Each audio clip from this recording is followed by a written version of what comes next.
What's up, guys? It's Wolverine, that's Machine, Mr. GMSI himself, Brian Cage, and you're watching Tru Heel Heat. Who better? Nobody.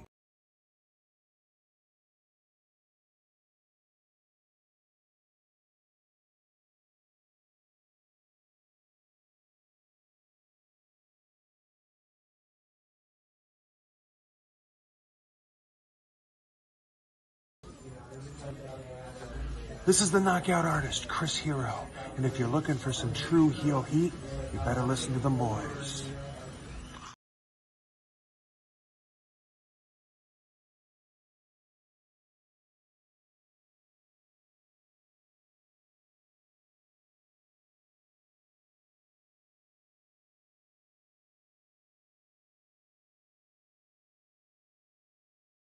Alright, this is Dan House here, very nice, very evil. You are watching Tru Heel Heat. Probably should have had MJF do this, but here we are.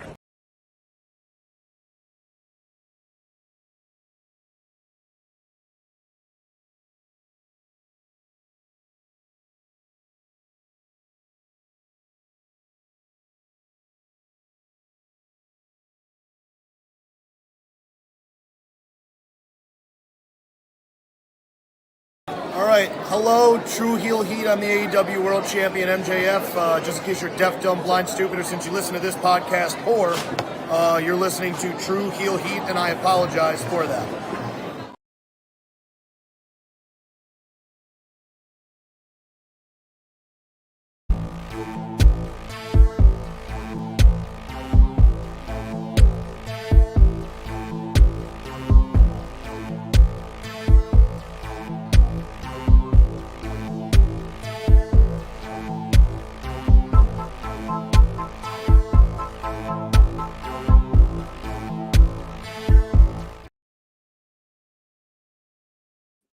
Yes, indeed. It is Saturday morning. You know what time it is. It's time for the Tru Heel Heat flagship podcast, the Saturday morning cookout. We got big guests, we got big topics, and we got a big 11K celebration, 11K subscribers.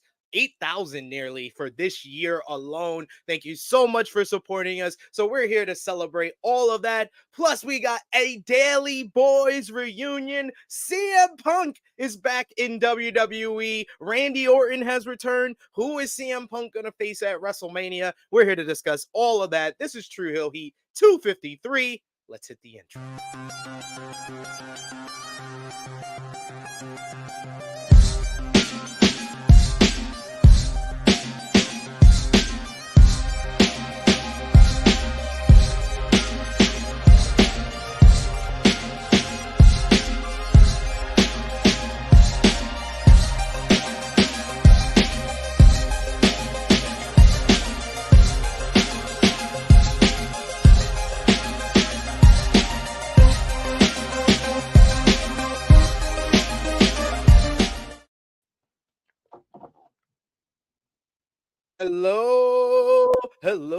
Hello. It is me, your Tru Heel Phenom, SP3. We are live on the Tru Heel Heat YouTube, Facebook, and Twitter for Tru Heel Heat 253. Hypocrites or hype? Had to check that real quick. Hypocrite or hype? We're here to discuss the latest wrestling news as only we can, including the shocking return of CM Punk to WWE and all of the fallout, including who will he face at WrestleMania 40 next year. We're also got a recap of this week in wrestling with WWE Survivor Series, Smackdown, Raw, NXT, AEW Dynamite, Rampage, Collision, ROH TV, news from New Japan Pro Wrestling's World Tag League, as well as Impact Wrestling / TNA, and of course the co-hosts' matches of the week. I am joined as always by the beautiful, the lovely Miss Krssi Luv. Got to bring you up top, Miss Krssi Luv. Sorry. Thank you. How are you? I'm good. Can't complain. Good morning, good afternoon, good evening, good night. What's up, everybody? I'm tired. Welcome back from your hiatus, your sabbatical, your Roman Reigns vacation. Wow. Yes, welcome back. I'm being nice. I've been to work more than Roman Reigns. We haven't seen him. When the last time we seen that man? I can't even keep. I don't remember. We're gonna see him in a few weeks. He come back in December. What is December? The He second. come back. He come back. He come back. He coming back soon. It's just started. December just started. Yeah, we're on the second day. That's what I said. You come back in December. You mean this month? Okay. No. He's coming back in a few weeks. Got a few weeks. Did we figure out the protocol, or did everything work out with our background now? Is it not still messing up people, our guests or whatnot? I don't know. We're gonna find out. Okay. But we are taking the joined. logistics together in the background, you know. We are joined by Mr. Clutch once again. He joined me last week to talk all about Full Gear preview, Survivor Series, and much, much more. He is the Tru Draw Josh. How you doing? Doing good. Hi, Josh. That's going to be a lot. Definitely a lot to talk about from this week. Oh, so much. Absolutely. A lot to discuss. Plus, we got to celebrate because we just hit 11,000 subscribers on the Tru Heel Heat YouTube channel. I want to thank everyone who has hit that subscribe button, hit the bell to stay notified, tell others to subscribe to the YouTube channel because we have grown so much in 2023. Like, seriously, 2023 has been our biggest year yet. So I want to thank you all for all the huge support. And we even got our push goal of 11,000. I'm not going to push it to 12,000 because it's only just 20 something days left in the year. So it is fine. We'll hit 12K in 2024. We'll hit 20K in 2024. That is our big goal for 2024. But thank you so much for everybody who's been supporting us. Like I said, a huge year for us here at the Tru Heel Heat flagship podcast. We've made it 11 months straight with every episode of Tru Heel Heat doing over 1,000 views. So we appreciate the support for our flagship show and appreciate y'all for always coming back, having some fun, getting a plate at the cookout. We appreciate y'all. And hopefully you appreciate us by doing the smallest thing possible. Drop the thumbs up on this video. Share this video with all your wrestling fans, friends, and family on all your favorite social media platforms. If you are new to the Tru Heel Heat YouTube channel, hit that subscribe button, hit the bell to stay notified for all the great content here. And of course, sound off in the live chat. We love to interact with all of you here on the Tru Heel Heat YouTube channel, especially on the flagship podcast. So sound off, give us your thoughts about this week in professional wrestling because we're going to talk about it all. So sound off in the live chat. We'll highlight it, all your comments, as many as we can. But of course, if you're feeling generous, you can send a super chat donation. Those super chat donations are so important to what we do here. It helps the channel grow, helps us support every single one of us that you see on screen with us. Or you can hit the join button and become a member, like Vala B, who is a member for 5 months now. Thank you so much, Vala B. He says, since Alex and Sat are back again, let's talk about dog balls or something. Also, honestly, Punk is both hypocrite and I guess hype. You know me and Punk. So Vala B makes good points. Vala B, you will have to sound off or send a small super chat which says dog balls, and I'm sure that's all that Sat's gonna need to get triggered to talk about dog balls again. I hope not. The quietness is all I needed. We got Frantic Girl. This is Krissi's been in the Spider-Verse. That's what she's been. Yeah, me and Mom's been kicking it. You know what I'm saying? So. Yes, I got Vala B saying 11K is great. Let's get to 12K like I predicted. He wants to get us to 12K. I love it. That'd be great. Listen to your tell a friend to subscribe. We got Vala B who says growth will always be exponential. Yes, it will. And then we finally got RP Jesus who says, morning crew, sup with baby Ice Cube. Now, folks, I did not put this in the agenda at all because I did not think it needed any attention. But yeah, O'Shea Jackson Jr., I loved you in Straight Outta Compton. It was like seeing a splitting image of your father. Your father is one of the pioneers of hip hop, transferred over, has been in some of the best movies, the funniest movies that I've ever seen with the Friday series, made a whole bunch of money with Are We There Yet? And is still making money to this day. All of that I am saying shut the fuck up, baby Ice Cube. Wow. Just shut the fuck up. Just shut the fuck up. Because it started last year where he had this social media account that was very much leaning to the Republican Party of professional wrestling, WWE. Like, he would put tweets of, oh yeah, AEW's good, or yeah, that was good from AEW, but it's not WWE. It's not WWE. And ever since Punk returned to WWE, this has triggered his most cringe-worthy tweets. And this week brought the news that we're going to talk about with Bryan Danielson being the head of the committee that suggested that CM Punk be fired from All Elite Wrestling. He went on a whole Twitter campaign about how it was a campaign, a conspiracy theory, a smear campaign, or trying to make Tony Khan look good with why that report came out after Punk returned to WWE. When Bryan Danielson simply put out a tweet that made Son Rossap research and ask questions of stuff that a lot of us, including me, the weekend of All Out, already heard that Bryan was a part of that committee. I already knew that. It's been said to a couple of us, but no one would report it because it wasn't given to us in a way to report. It was told to a lot of us in confidence, and finally it gets out because Bryan made it public, and Bryan says, I wasn't the lead of it, but he did confirm he was a part of the committee, and still, baby Ice Cube is trying to come out SRS, and a lot of wrestling media is just ripping him to shreds, but he has his fan base that says he's ripping them to shreds, but he's looking pretty cooked to me. But that's the whole soliloquy of what happened with baby Ice Cube this week for Krssi Luv, because she looked confused at first. Yeah, I've been seeing it all week. It's just, I didn't know myself. I didn't know that was Ice Cube's son until you told me. And I was like, wait, that's him? Because I've been seeing it all throughout Twitter. I've been seeing it the last few days. And once you told me that, I was like, what? Like, are you serious? Like, what are we doing? It was just so bad. It was, I don't know what's his agenda. You know what it is too? Is the fact that he's wrong. He doesn't want to be wrong. So he's like doubling down on everything. He's trying to find every way to avoid to say, you know what? I was wrong. I fucked up. My bad. That's just all it is at this point. Yeah.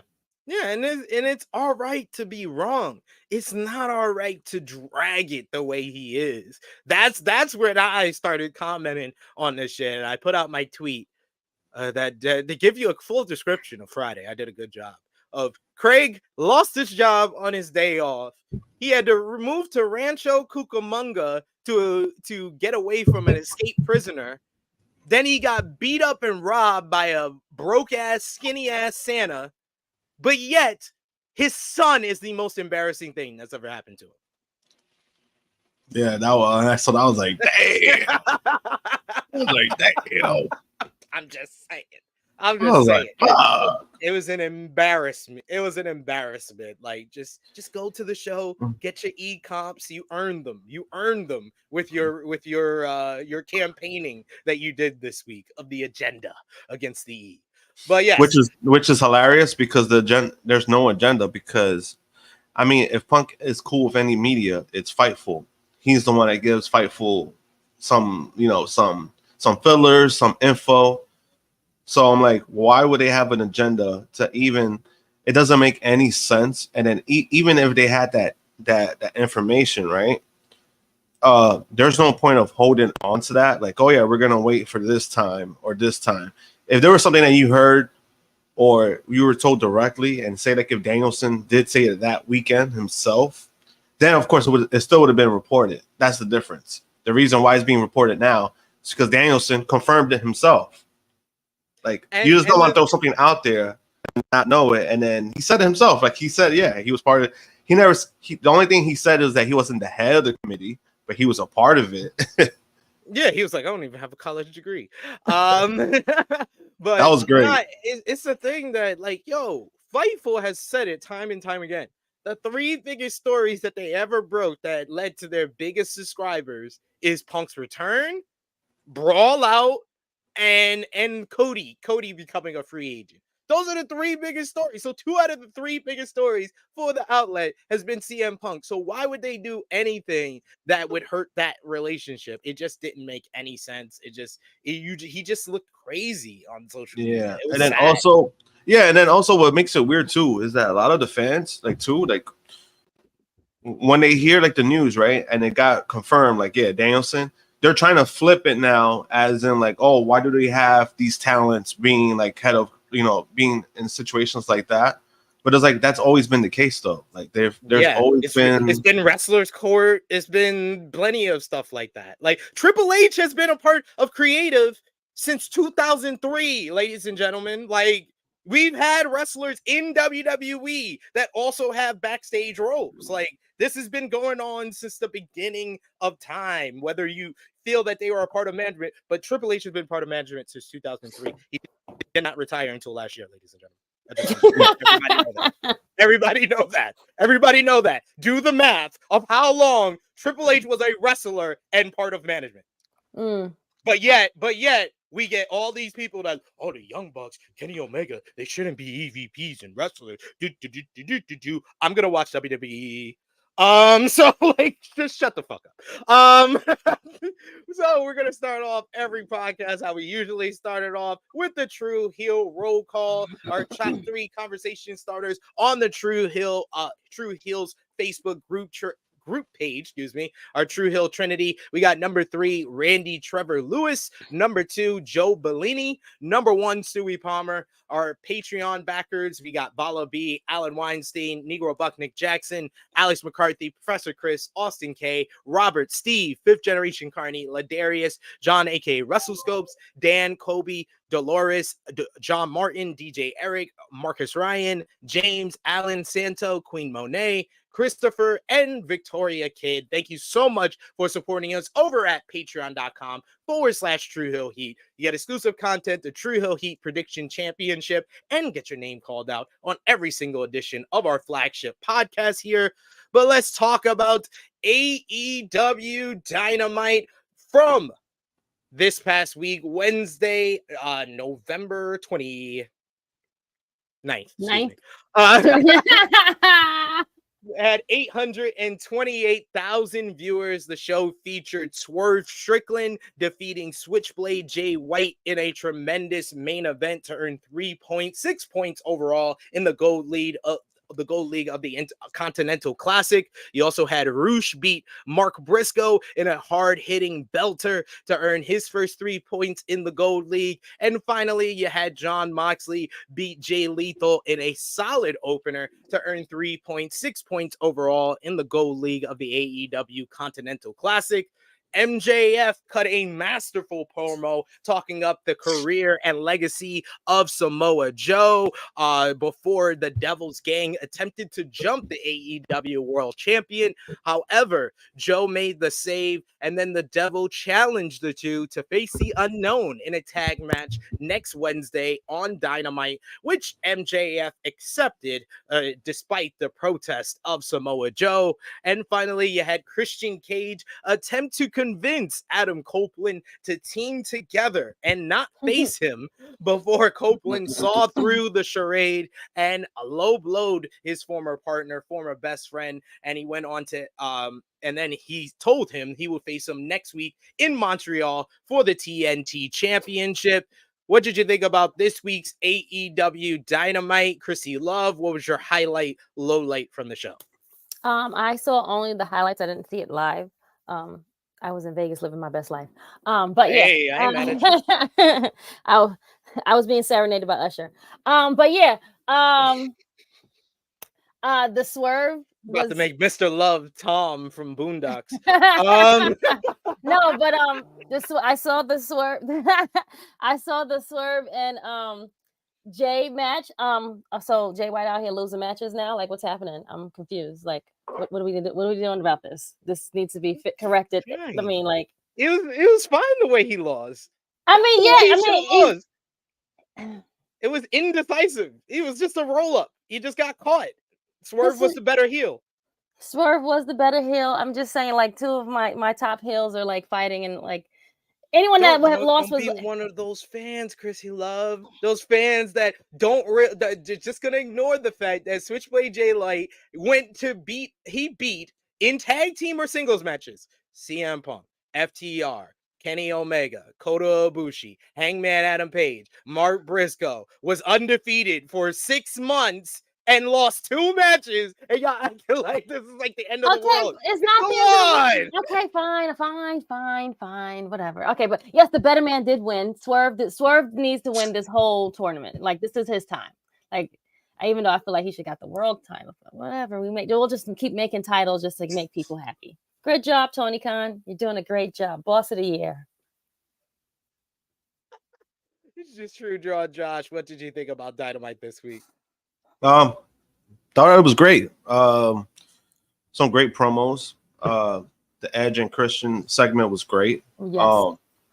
Especially the way that it played off. Like, we kind of knew that Edge was probably gonna catch the bullshit, and then he did the go fuck yourself line too to give it back to him, which was good, by the way. I don't know who was in production, but they completely missed that shit. Like, I don't know how they didn't even like attempt to even That's like. not our fault. That's their problem. We got the good part. Like, we want to hear. No, I'm saying no, it's hilarious. No, I'm saying okay. it's hilarious because what happened was that there was people who thought they got it on Fight TV and just on Fight TV, and I was like, no, we got it on TBS too because we heard it. We heard everything. I was like, yo, they didn't block it, yo. Me and Chris was dying because they totally missed it. They did it after, so we blanked out some of the music.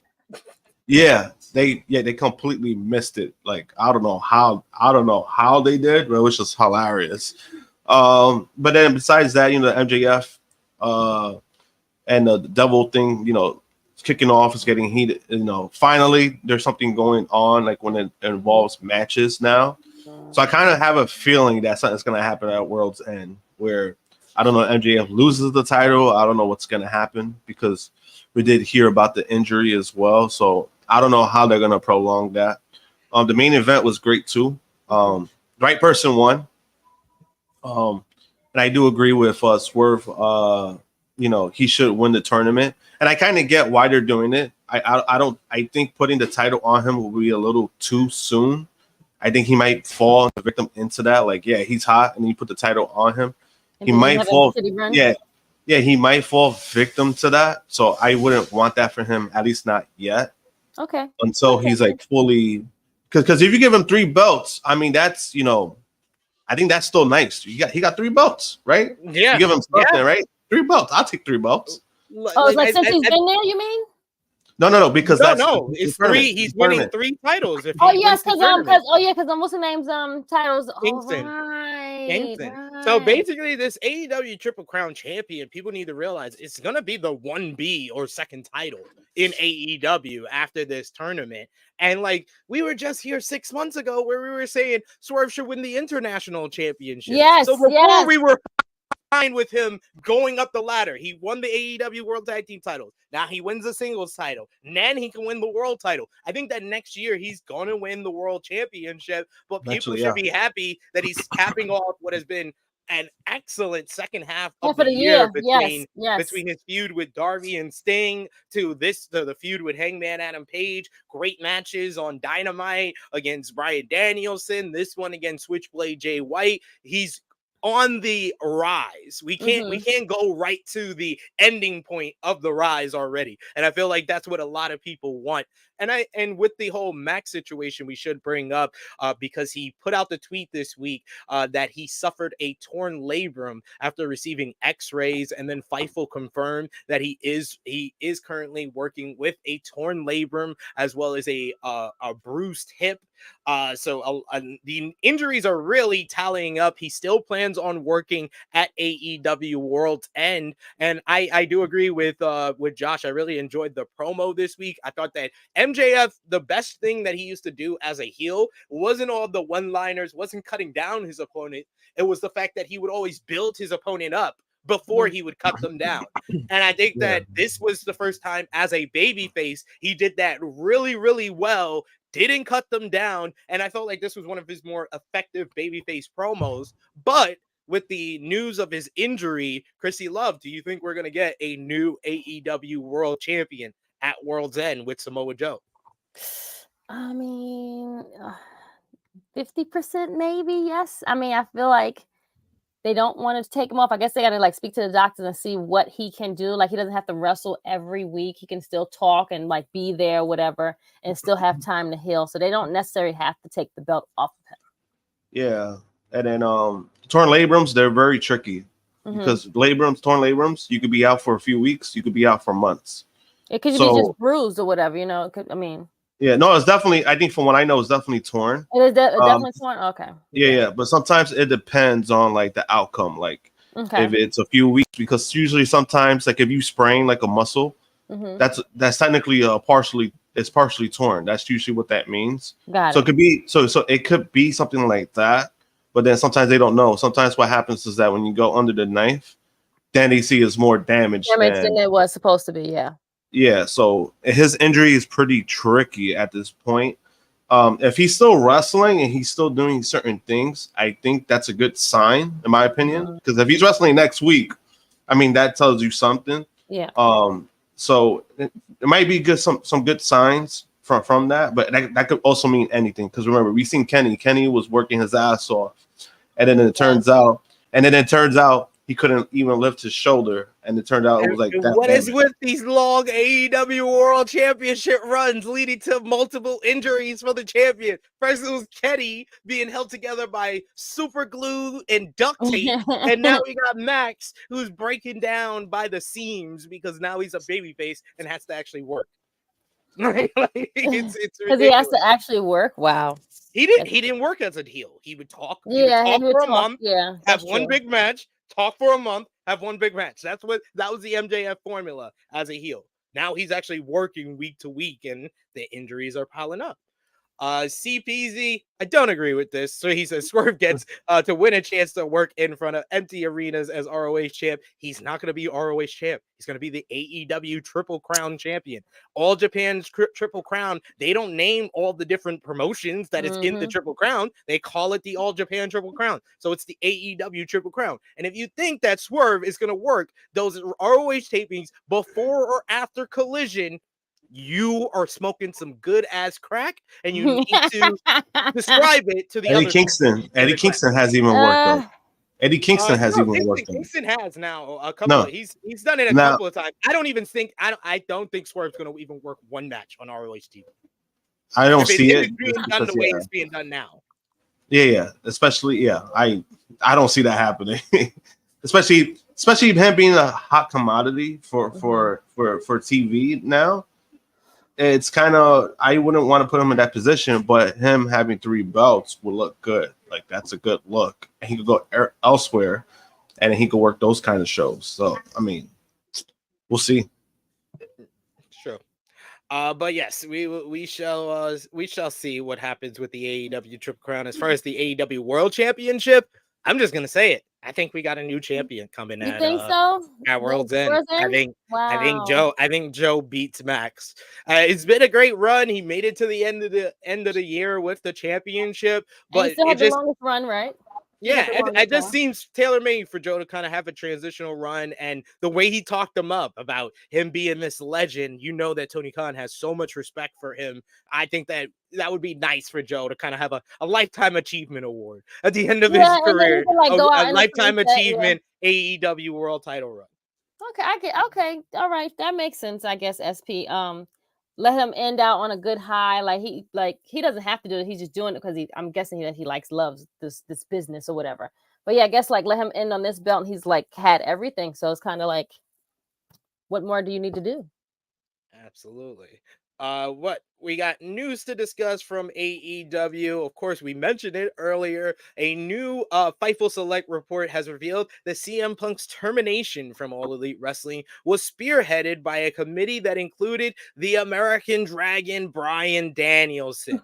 According to roster sources, Danielson was incorporated into the 3-person disciplinary committee due to his reputation as an appropriate moral compass who exemplifies objectivity. committee and assumed the de facto head position in its proceedings. Fightful reports that AEW General Counsel Chris Beck and an unnamed attorney from outside All Elite Wrestling were the other two members alongside Danielson. Additionally, Danielson served as the voice of the group and explained to AEW talent that the choice to fire Punk was a complex and difficult one. According to members of the roster, Danielson reportedly considered both his own friendship with Punk as well as the contributions Punk brought to AEW. And then Danielson recently tweeted a statement echoing what sources indicated what he said directly at the announcement meeting. He said, "My dad always told me the right thing is often the hardest thing to do, and it won't always make the most money. It won't always be the most popular, but it's still the right thing." AEW sources also told Fightful that CM Punk is probably aware of Danielson's role in the committee and given the number of Punk affiliates who are present at the roster meeting. So big news, like I said before, Punk had a interview this week where Danielson had an interview this week where he confirmed this news, where he said he was part of the committee. He specified that he wasn't the leader of the meeting. He didn't lead the meeting because he doesn't have a college degree, but he did specify that he was part of the committee. So, Krssi Luv, what do you think about Bryan Danielson being a part of this committee? And are you okay with a wrestler of Bryan Danielson's status being part of a committee that wind up firing another wrestler? You need a smart, level-headed person to spearhead and do these things that, the fun boss can't do, per se. You need someone to step up and kind of like rally the troops and say, okay, what's good for business? What's do we rather work in like disarray and have this person be toxic, or do we want to be in a healthy work environment? And sometimes, like he said, those are the hard decisions that I'm probably sure he want to be that person, but he had to step up in because nobody else didn't want to do it.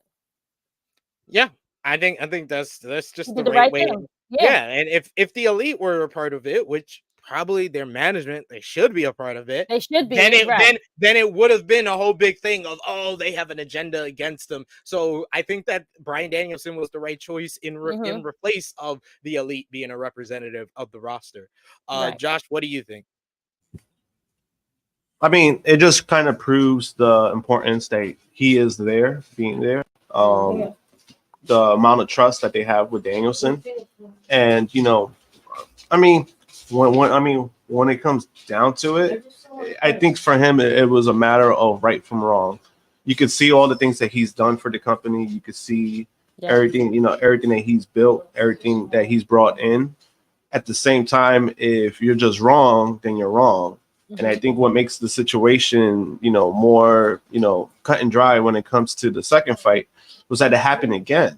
Well, it wasn't like the first one. The first one, you could say, hey, we had a committee and then we decided to keep Punk.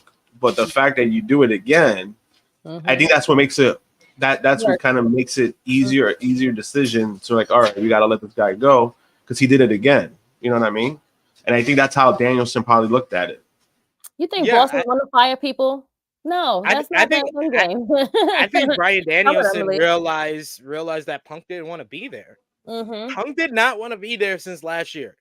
That's why he showed up at WWE Backstage in Chicago in April. It was to kind of ease his foot back into the door, and we all see his rights wrong, make his wrongs his rights, whatever how you say it. Because it seems too coincidental that he had the big fallout, get suspended. Then we hear about him showing up backstage at WWE, and then when he returns to AEW, he starts pulling out his dick and putting his dick on the table and showing his power and kicking out head of talent relations and different wrestlers and telling Jungle Boy you can't use real glass. And this all started a whole domino effect. So you could say the domino effect was Hangman saying what he said. You could say the domino was Brawl Out. You could say, oh, I still believe the Bucks are the ones that told the people that Colt Cabana was part of it, or whatever they want to believe. It's fine and dandy, whatever it is. But I kind of feel that Punk already had his mind up since the beginning of this year. He wanted to go back to WWE. So it was pretty much an easy decision for Bryan Danielson to say, like, yeah, I'm a friend of Punk. Yeah, I appreciate what he contributes here, but he doesn't want to be here. So let's let him go. Yep. We got a couple of comments I see here talking about the CM Punk drama. We got our good friend Nate Milton in the chat who says, "Morning family, shout out to that good brother Danny O'Brien Danielson for getting the Muffin Man out the paint and in the process earning your boy a case of soda." There you go. I owe Nate a box of 7-Up. I owe him a box of 7-Up, Skip. I owe you that. We got Frantic Royalty says, "It sounds like AEW is trying to have a pro wrestling union, and didn't Punk say something about how the wrestling business needs that?" No, it does not sound like that. It's not a union. Definitely not a union. Union would be a little bit wouldn't benefit anybody at all. That's just where I come from when it comes to like wrestling unions. It's more, again, it's more of a committee. It's more of a board of making your own decisions. A lot of companies have that. They don't have unions, but a lot of companies have those kind of things. They have boards. They have those kind of decision makings. That's why they have HR for. That's basically all it really was. Yeah. I'm so confused by this comment by Valabi because he's one of the smarter people that I see in the chat. He said he wanted to go back, but I doubt he purposely started the fight. It's literally been confirmed he purposely started the fight. Like what are we talking about? Like whether you're talking about brawl out, he threw the first punch at Matt Jackson. You could say, "Oh no, they came in his locker room, that triggered it." He started the fight portion. Does not matter what the other person did. Oh, he yelled at him. Oh, he threw something at him. If you throw the first punch, you started the fight, and you purposely started the fight. Jungle Boy, he purposely came up to Jungle Boy. You want to fight? You got a problem? Put your chest out. And then Jungle Boy gets up and he puts him in a headlock and starts punching him. That's purposely starting a fight. I don't understand this comment at all. And we ain't seen Jungle Boy since. Yeah, the all-in one, that's been confirmed. Valabi, they literally saw the videotape. That's why he's fired. It's because he purposely started that fight. Yeah, they saw that he started. We haven't seen it, and we're probably not going to see it till the light of day unless somebody really wants to be slimy and leak it. But it's already been confirmed. Like, yeah, he started the fight purposely. I don't know, but knowing Punk probably was on purpose, and knowing. But then also, he was the easiest person to target because, again, we know how and his feelings he is when it comes to certain things. So either way, even if he didn't start, he still had to fight. Like, he still started it. Yeah, Annika, you said no. I mean, starting the fight to get fired to go back to WWE. Punk literally every single thing. This is why, like, y'all are not understanding what I'm saying. Everything he did since he came back in June was in the mindset that if I'm let go, I can go back to WWE. We literally have reports this week from Wrestling Observer Newsletter, ladies and gentlemen, that said Punk wanted to go back before he signed with AEW. WWE wanted to ask him to come back last year when Triple H came on. So if you are saying, if you are even have the possible thought that Punk did not know that he could go back to WWE when he started all these fights, all the kicking out, then I'm sorry that you need to go back to sleep. Have a coffee, maybe smoke a blunt. I don't know what does like gets the train moving up there, but like, guys, he knew he could go back to WWE when he came back in June of 2023 to AEW. That's true. Annika, this is why y'all gotta listen before y'all start putting these comments, making me go crazy. Like I don't know what the fuck I'm talking about here.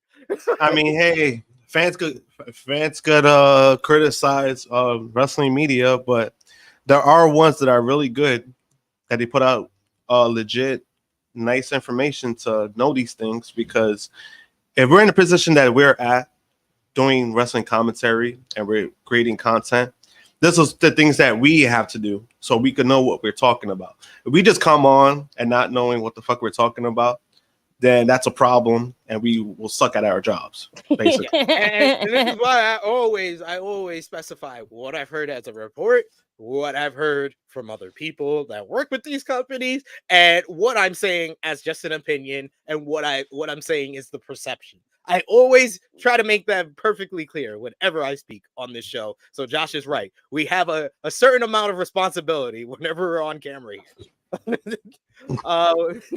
we got Pallavi saying this is on me. My bad. I love you, Pallavi. Pallavi's a man, yo. He always does that. Whenever he feels like he was wrong, he always is a man. I love it. No, but I know what he meant. Like I know what he meant. He probably yeah.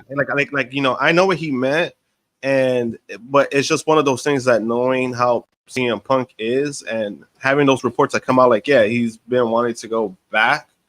Kind of now it just comes off like, yeah, he was looking for a reason to get fired.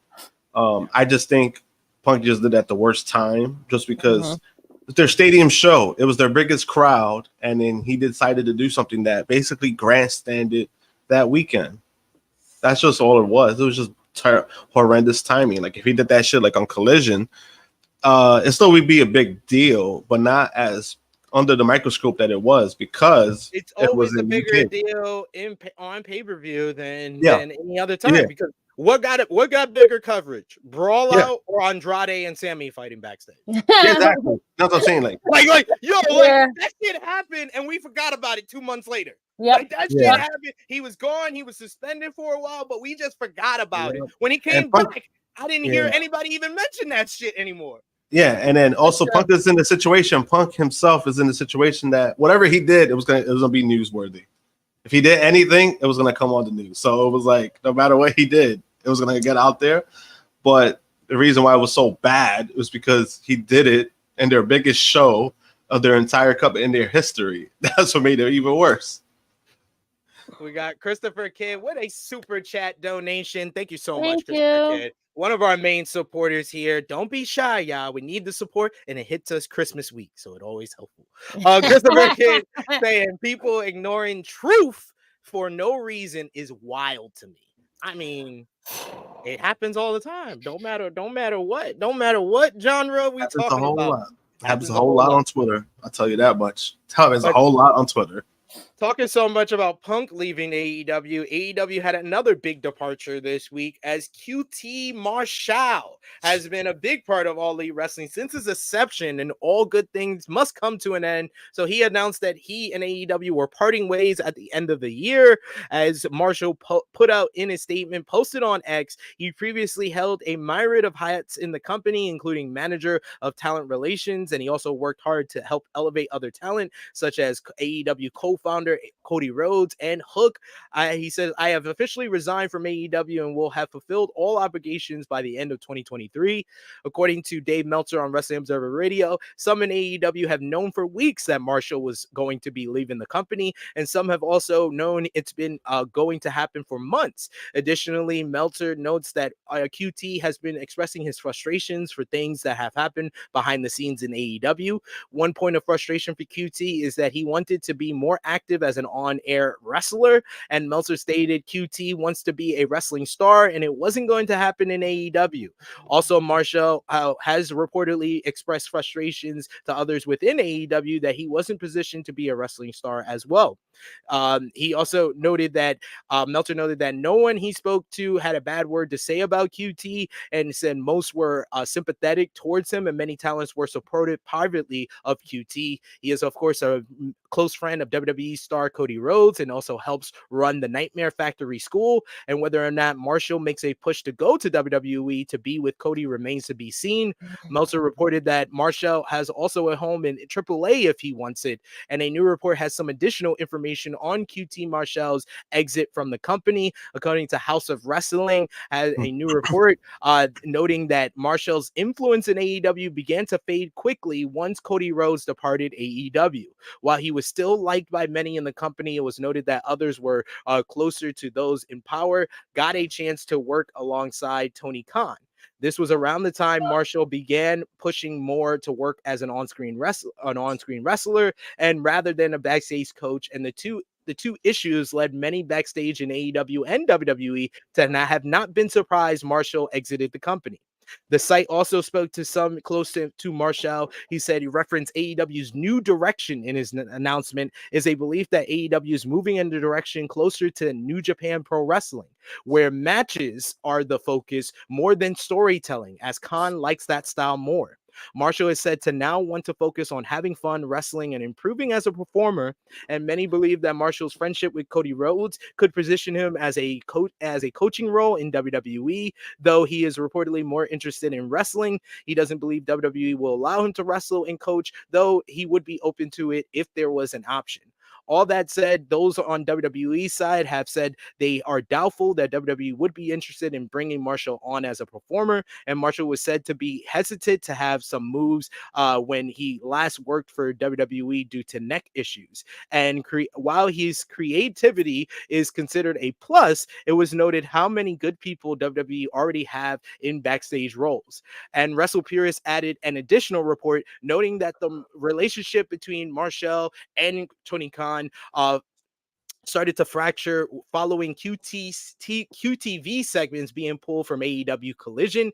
The person behind this decision happened to be none other than CM Punk, who believed that Marshall and the QTV segments were not adding nothing to Powerhouse House presentation, leading to the change, and TK took the blame for this decision and led to his relationship with QT being damaged. Tony Khan said in a recent interview with New York Post, "I really like Mike, really like Mike QT. I worked with him for a number of years. He has very high aspirations, and rightfully so. He's a very talented person. He's got a great mind for wrestling, and he's a very talented wrestler. He cares a lot of the people around him. He's a very giving person, and he also does want to have an in-ring career, and I think that's important to him, and he is someone that offers a lot to any company about QT." Fightful Select also added that multiple companies are interested in QT Marshall, and sources in MLW noted that they were surprised he was becoming a free agent, but were interested in his services both in and out of the ring, and they consider him a jack of all trades. Josh, what do you think about QT Marshall's exit from? Oh, I'll go to Krssi since you're eating. Krssi, what do you think about QT Marshall no longer being all elite? Should also be noted they were said to be multiple people in WWE pushing for him to have several different roles with the company as well. But what do you think about his exit? Not surprising if Phil Brooks had his hands a part of it. Just saying, the problem child always got to do something to make it. And then, I thought that was one of his besties or whatever, but I guess not. But it's unfortunate. Hopefully his other friend could get him a job, but I mean, hopefully he can do more than just be a coach. I know he wants to wrestle. I guess they have to see it and see what roles can be done. I won't hold my breath with WWE is giving him a wrestling job though, because they don't see it, and I don't know, they're just not going to do it. Triple H is on a good high right now, but that's not going to be the high that he wants to stay on with this person. Sorry, he's like, he ain't getting every AEW person. No. Relax, QT. Yeah. Josh, what do you think about QT's exit, and how do you think it will affect the company? I think backstage wise, it's a big blow. I don't think a lot of people realize how big that would kind of affect them, just because QT has so many titles backstage that I think a lot of people are familiar with. One thing is the school, the factory. A lot of the young talent they were using for AEW, they came from the factory, so that might play a factor. Even though I think Dustin is still working with the fact that he still works at the school himself too. But backstage wise, I think it would be a bigger hit. On screen wise, not really, just because when we let's be real, he was very bland being a wrestler. Damn, and I'm just being honest. He was great, as a heel, cutting his promos. He was great, but as a babyface, he was bland. In the ring, he was bland. He doesn't do anything new that would, that catches people's attentions. And unfortunately, that's just the situation we were in. Because even so, we had the QT TV segments. I thought some of them were pretty funny. Some of them were pretty cringe. But then also, his feud with Cody, nobody cared about. Nope. You know, that was kind of like, that was a big hit at that time for the company, because it was like, oh, who the fuck wants to see this? Nobody wanted to see it. You know, it's unfortunate, but you know, if he wants to be a big star, it's not going to happen there. It's not going to happen in WWE. WWE, he'll probably get a coaching position. That would kind of defeat the purpose of him wanting to leave and pursue more wrestling, because right now they have Nick Aldis. Nick Aldis is a better wrestler than QT, and he's not wrestling. So that's why I don't see it happening. You know, Chris Sabin left to WWE. They made him a coach. Chris Sabin is still on the top level of wrestling. You know, Joseph Park. He left TNA. Yep. They offered Ali Chili a coaching position. Yeah, all these guys could still work because even when Joseph Park, like Abyss, you know, when he left to WWE, it was a coaching position. He's not a talent, you know, and he was still decent. I think he was a good big man, but it's like if he thinks going to WWE that's going to happen, it's not going to happen. And I think he might have to, you know, if this is a career that he wants to pursue or whatever the case may be, he might have to bite the bullet at this point. You know, if WWE offers you a job and it's a high-paying job and is only for coaching, you might want it, you know, because, you know, you're getting up there engaged. You might want to take it at this point. You know, it's not wrong. About zero after the sign. Okay. Yeah, you know, and then, you know, even if what he wants to do, there's nothing wrong basically with what he wants to do. If he wants to wrestle more, if he wants to try to become a star somewhere, there's nothing wrong with that. I just think that at a certain point, you just got to know your value. Like, I think AAA, he's good. Like, he caught a niche there and he was really good with what they were doing. I think he's really good there. But what he's doing there, I don't think it's going to happen anywhere else. That's the problem. I think that this is something they're onto something. CPZ saying QTNA Marshall is hard to tell, brother. He would Brooklyn Bleed. Good fit. It too. That would be a good fit. Very well in TNA, and he'll be able to do everything there. Like, he'll be able to wrestle and help backstage. I think that would be the biggest commodity. That is kind of true. Yeah, that would be the biggest help for him, because Santino was like that. Santino went there being a backstage guy, and now he wrestles too. Like, he's been doing both now again. So it could benefit him. TNA could benefit him. We got a couple of super chat donations here, but before we get into that, we got our first special guest joining us. You've seen him every single Saturday over on the WrestleTalk news channel, doing the news as only he can, bringing his unique flair and energy. And you see him on the WrestleTalk podcast with Tempest. You've seen him on Fantasy Booking Warfare, and you've seen him right here on the Tru Heel Heat YouTube channel. He is my mocha brother, Seth E. Hey. What's that? Listen. I'm with family here. Thank you so much for bringing me back. I text SB3, said, hey, SB, I miss talking to you, brother. Have me on your show. It's my idea. It's my idea to do a monthly show, me and Alex, because it doesn't make sense. We're like, oh, we miss working together. I'm like, SB has a YouTube channel. You know, why not just, you know what I'm saying? Bring that credibility.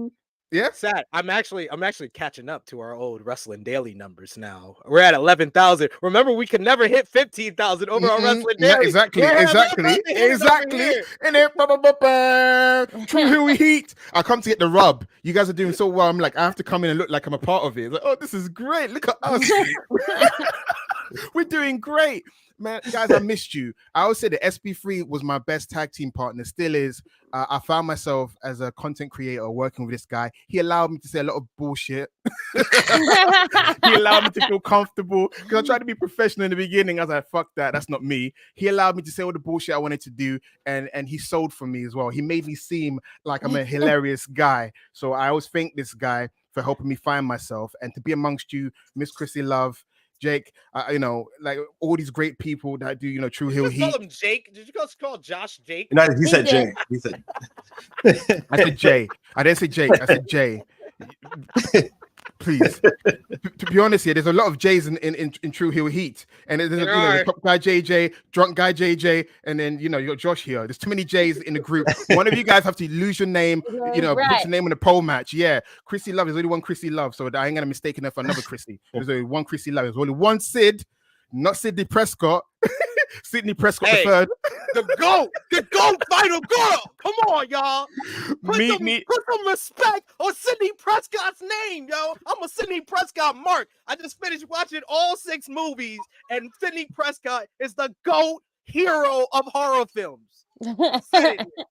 I hear my daughter in the hallway. Yeah, she just clocked on. I'm in the kitchen doing something, so she may do a run in it eventually. Nice. She's 1.5 years old now. She can say some stuff, but yeah, I'm ready to talk some wrestling. QT Marshall looks like he's holding in a fart, right? QT Marshall's expression is always this, isn't it? He does, right? It looks as puckered up. He's trying to suck it all in, suck on all right? this, sucking all this. He wants to be a star. QT Marshall wants to be a star. Listen, either he could be a star in the Performance Center or in TNA. That's the only place he's going to be a star. Because no offense here, if you think about it, they gave him QTV, right? That was his chance to shine. What did he do? He tanked Hobbs. So I'm sorry. If you're tanked here, exactly, right? Come on, Krssi. Yeah. I forgot about that part. Dang, you're right. Hobbs wins the TNT title. What did they do? They make about QT Marshall. Yeah, and the convoluted backstory. Oh, he discovered me. Okay, Terry Taylor 2.0. It's not about you, buddy. It's not about you, brother. It's not about you, brother. So he's one of those guys, yeah. He could be a decent manager. He could be a decent backstage hand. In terms of being a star, we're 20 years removed from his style of wrestling. If it's 20 years ago, he'll be seen as a guy. He is hardcore Holly. He should accept he's Bob Holly. He's the guy. He's Bobby Eaton. He's Brad Armstrong. He needs to know himself. You're the guy in 20 years' time will say, "Oh, QT Marshall." No, he is Bob Holly, because Bob Holly could do a standing moonsault too. Exactly. You know what I'm saying? He's that guy in 20 years' time will be like, "Oh yeah, QT Marshall, he was okay, right? Yeah, I guess so." You know what I'm saying? Right now, nah, you ain't a star, dog. You ain't a star in your own household, dog. You ain't a star. QT Marshall, yeah. You know what? Go to NXT. His name's Q. He having a Q or non gimmick. Go and do that. God, no, please. We don't need any more of that. We do have a super chat donation here from Will Chisholm. Thank you so much, Will Chisholm. We appreciate the support. He says, I love how some reports say some people from WWE want QT there. And I'm just like, say Cody wants him there. Not people, just him. Yeah. People. No. Damian Priest and Cody Rhodes, right? Damian Priest used to be his tag team partner. And probably Jade has a good relationship with him. So exactly 3 people. That's nice. And we still haven't seen Jade in like and Dominican Beard, Lexis King. Exactly. Listen, if Sarah Del Rey is like teaching the next generation, QT does not. No offense to QT, but there's no space for him in that kind of upper echelon of wrestling. He had QTV. He had additional wrestlers that he wasn't able to propel, and he made Johnny. Exactly, he made Johnny Elite or Johnny QTV, whatever. I mean, you know what I'm saying? He wasn't ever able to elevate talent around him. That's a skill set you need to have. If you can't do that, I'm sorry, you ain't a star or a star maker. This is true. You be helpful in the back. Go do that. You find that. We got Christopher Kidd with a super chat donation. Thank you so much, Christopher. He says, where is QT going to be a star? Somebody call Freddie Prinze Jr. We have a draw on the market, a true cornerstone and pillar to build around. Imagine that was said about QT Marshall. Wait, he's the top star that Freddie Prinze Jr. has been waiting for. Damn. Do you know the backstory, Krssi Luv? Do you know that Freddie Prinze Jr.'s got a wrestling promotion he wants to start? Did you know that? No, I did not. So basically, he's gone back to doing films on Netflix just to save up money to start his new promotion. No lie. Yeah, that's legit what he's doing. And I saw Freddie Prinze in. I know. But what kind of wrestling promotion does he think would like? He wants to do a niche kind of thing. So basically, he said he was inspired by Brian Kendrick's wrestling promotion. Apparently, Brian Kendrick had a wrestling promotion where it's quite quirky, so heavy on sports entertainment. So think like Lucha Underground, but very quirky, very fringe-like. So it's not going to be like proper professional wrestling. It's kind of like TNA in the 2010s. Yeah. Okay. That's probably what he's going for. Yeah. We got another super chat donation from Will Chisholm. Thank you so much, Will. Once again, he says, I give Punk this. He was right about that QTV not helping Powerhouse. I hated that stuff. And They have already eclipsed partnership for Hobbs with him and Callis, because him slamming Paul White. I feel like I'm gonna see that for like the next year. At the volume that they have shown that every single time, Hobbs That is made on him look. TV. That match itself. Yeah. The match itself made him look strong. Not only he took out Paul White, but you saw how they had to beat them. Like they had to tape him up on the ring, on the ropes. Nah, listen, are we ready to talk about Don Callis yet? Because I don't think we want to talk about Don Callis. That guy, yeah. Oh my gosh, why is he done for Takeshita? I'm sorry, it's annoying. Takeshita was this happy-go-lucky young man, and I don't mind him turning heel. If it was up to me, you should shape the whole stable around Takeshita as like the gold standard. You know what I'm saying? But And I thought that was what they were doing, but that's not Don Callis' fault. That's Tony Khan's fault. No. That's Tony Khan's fault. Don Callis has gotten heat on Takeshita. Takeshita can come out and he'll get heat on his own because he's associated with Don Callis. So the point of the Don Callis Takeshita partnership, they are achieving that. They just haven't executed the follow-up.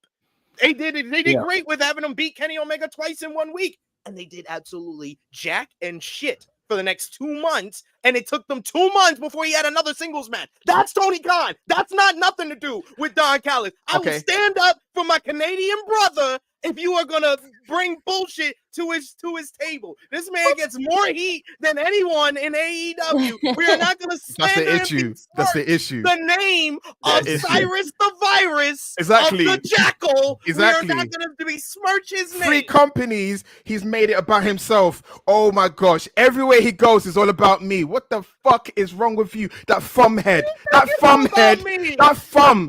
fucking human thumb. Every time he's on camera, it's about him. Pull some heat on Takeshita. He's in the ring. Okay, you're right. What did I just say? He's not. Listen, he's in the ring. He's talking about himself all the time, putting himself over. All the time. Oh, we're gonna still feud with Kenny Omega. Why is he Paul Jones? Exactly. Is he Paul Jones' army? See, you got to the real point of it. He always talks about Kenny Omega, and he's been doing that for a decade now. That's all he did in New Japan. But that's his thing, yo.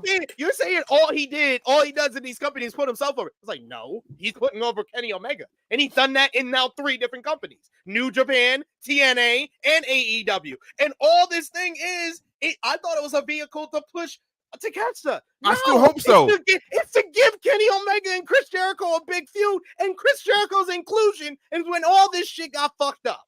Yes, I agree. The Golden Jets. What is a Golden Jet Stream? Golden Showers. They should call them the Golden Showers. Yeah, that's what it sounds like. Flush it down the toilet, bro, or flush it down your fucking bathtub. Fucking Golden Showers. Jesus Christ. Follow B saying he's a dingo. All he does is eat up young talents. Hey, yo. You know, Hobbs is in a better place. Pause. Hobbs is in a better place. I agree. But it's, you know what? Yeah, I'll just shut up. Just listen to Don Callis' music. That's just to let you know all you need to know about the guy. That music is so bad. That music is no, I love it. I love it. When I heard in Wembley, chills. It was reverberating underneath. It you know what? It captures everything about him. It's very ominous, and I love it. It's very minimalistic. When you listen to it, it's like nice ambient music. It's a foreboding in a horror film. You know what I'm saying? Because he's a horror film.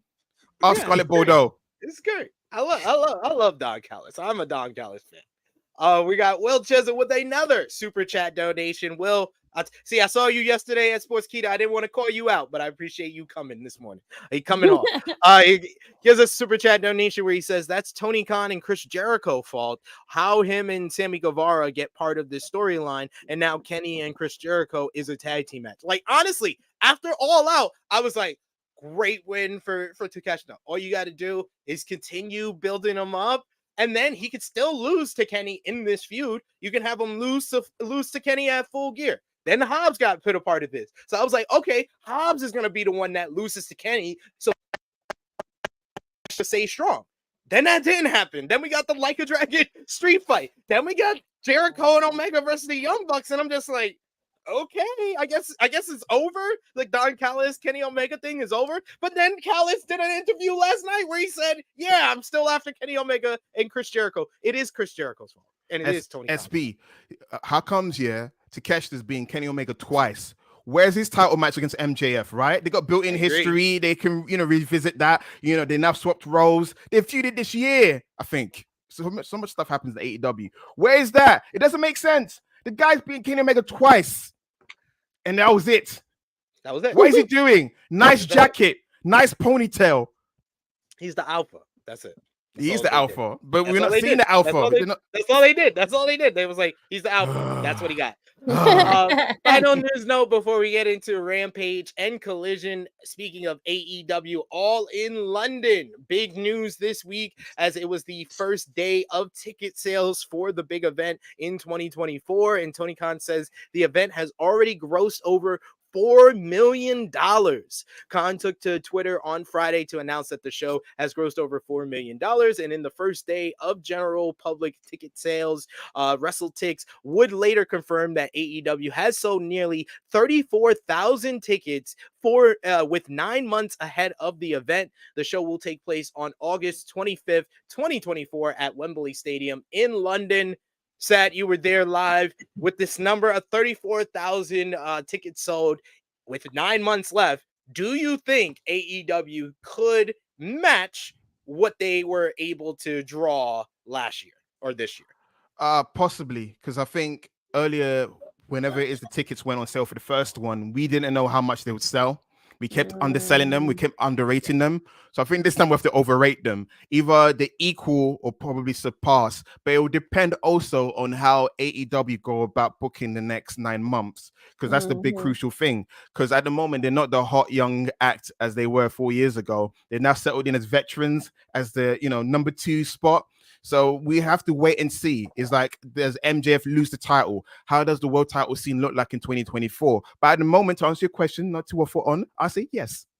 I think so too. I think 70,000 is where I'm at. On the final number, because they got a different, I know they're going to have a different staging because they want to keep it very similar to what Taylor Swift was going to do, because Taylor Swift wants to do an extra show in Wembley Stadium. So I think that 70,000 is my safe number for the event. Taylor Swift wants to do a run-in. Taylor Swift wants to become AEW Women's Champion, guys. It's been confirmed. Taylor Swift versus Timeless Tony Storm. Book it. You heard it here first. Krssi Luv, do you think AEW matches their 2023 ticket sales? Yes, absolutely. I'm kind of in the same range as you. They'll probably be right there. I don't know if they have more than the standard, but I think they'll hit right at the mark. What about you, Josh? Yes, I think they pass it. Especially, yes, that was a good number. 34,000 already. That's a really good number for an event that's happening 9 months. But also, it's also going to be the road to Ospreay getting the title. So yeah. I mean, I look forward to it. Very true. You're right. There we go. We got to thank Sat, because Sat had such a great time at All In. He convinced Will to sign with the company. I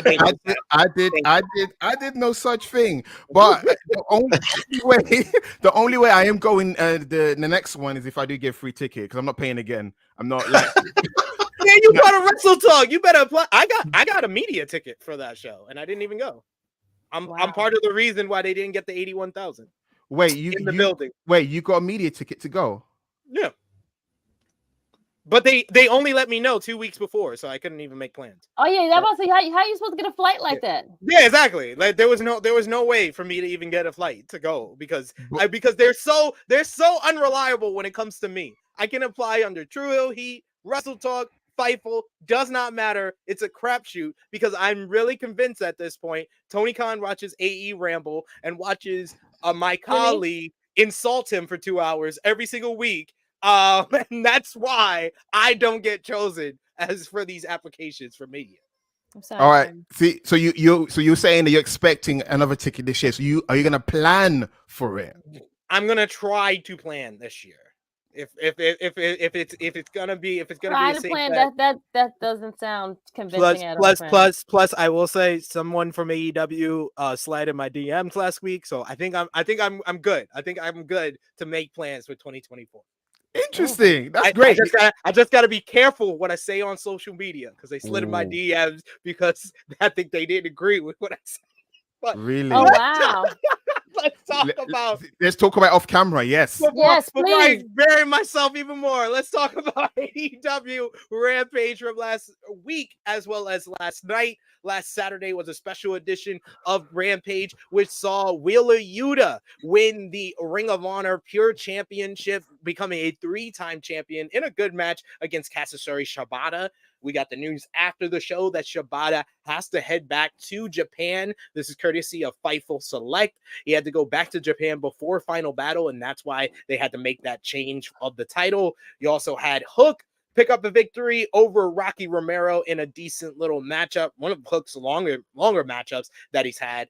And then last night you had Sky Blue, Chris Statlander, and Hikaru Shida beat Ruby Soho, Saraya, and Anna Jay in a trios action. This led to Blue earning herself an opportunity at the AEW Women's World Championship this Wednesday on Dynamite against Timeless Toni Storm. You also had the Don Callis family, the aforementioned Don Callis family, pick up a dominant win before once again calling out the Golden Jets. You also had Orange Cassidy, Hook, and Trent Beretta and Danhausen defeat Evil Uno, Alex Reynolds, Daddy Magic, and Cool Hand Ange in an 8-man tag to open the show.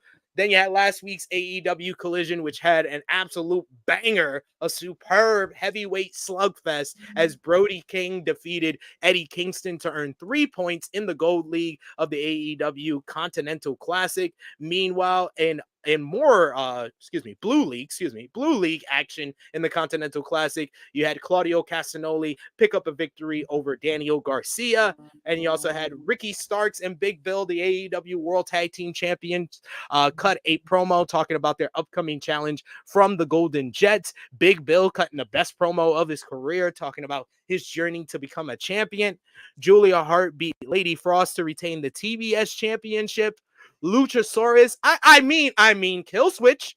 I meant Kill Switch. Defeated the Boyz.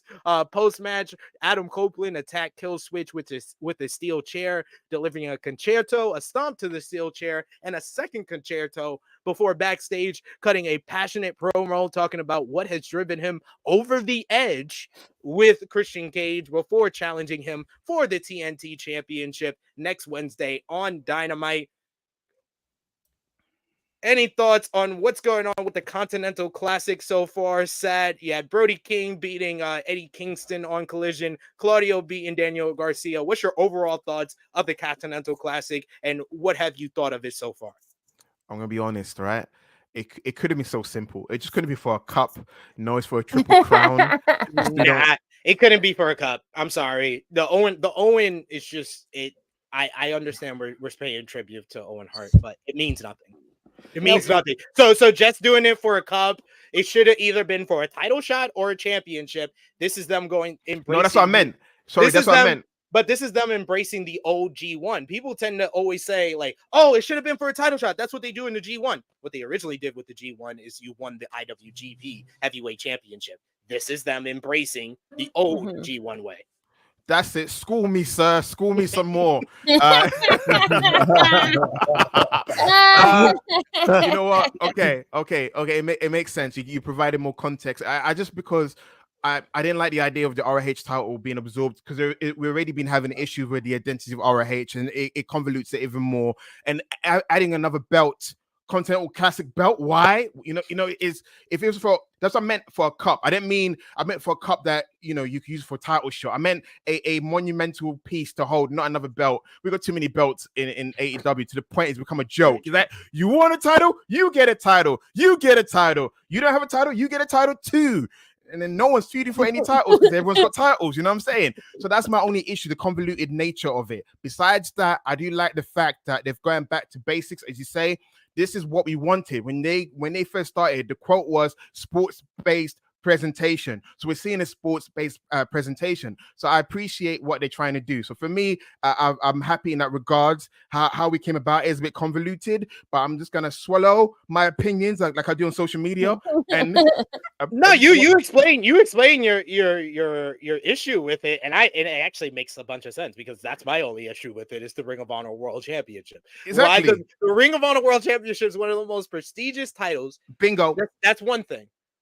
the bigger thing, you have a fucking Ring of Honor pay-per-view in 2 weeks, and you literally just clipped the main event.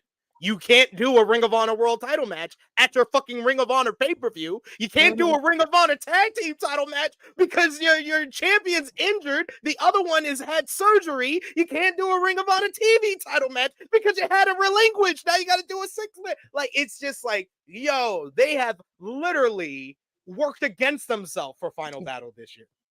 If you did a comparison between WWE ECW and AEW ROH, you could argue WWE ECW is better because how it's been booked. Because they didn't tank within the first year. It took over like a year after the originals left, and they replaced it with the cheap silver titles.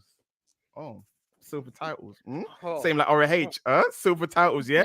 Anyway, yes, I have so many gripes and issues to the point where I feel like Tony Khan should not be credited for the first few years of AEW, because how can that be the same booker?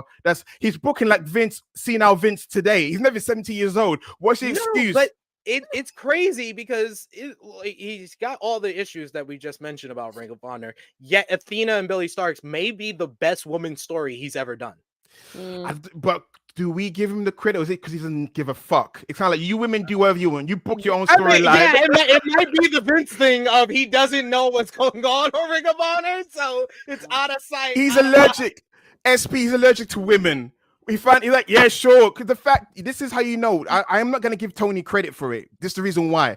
If he was such a champion of Athena, where is she? Why is she not in the AEW show? Oh, she's on the pre-show. What the fuck? You know, I can make an argument for why you don't put her on AEW, because she's the only thing making people pay $10 for fucking Honor Club.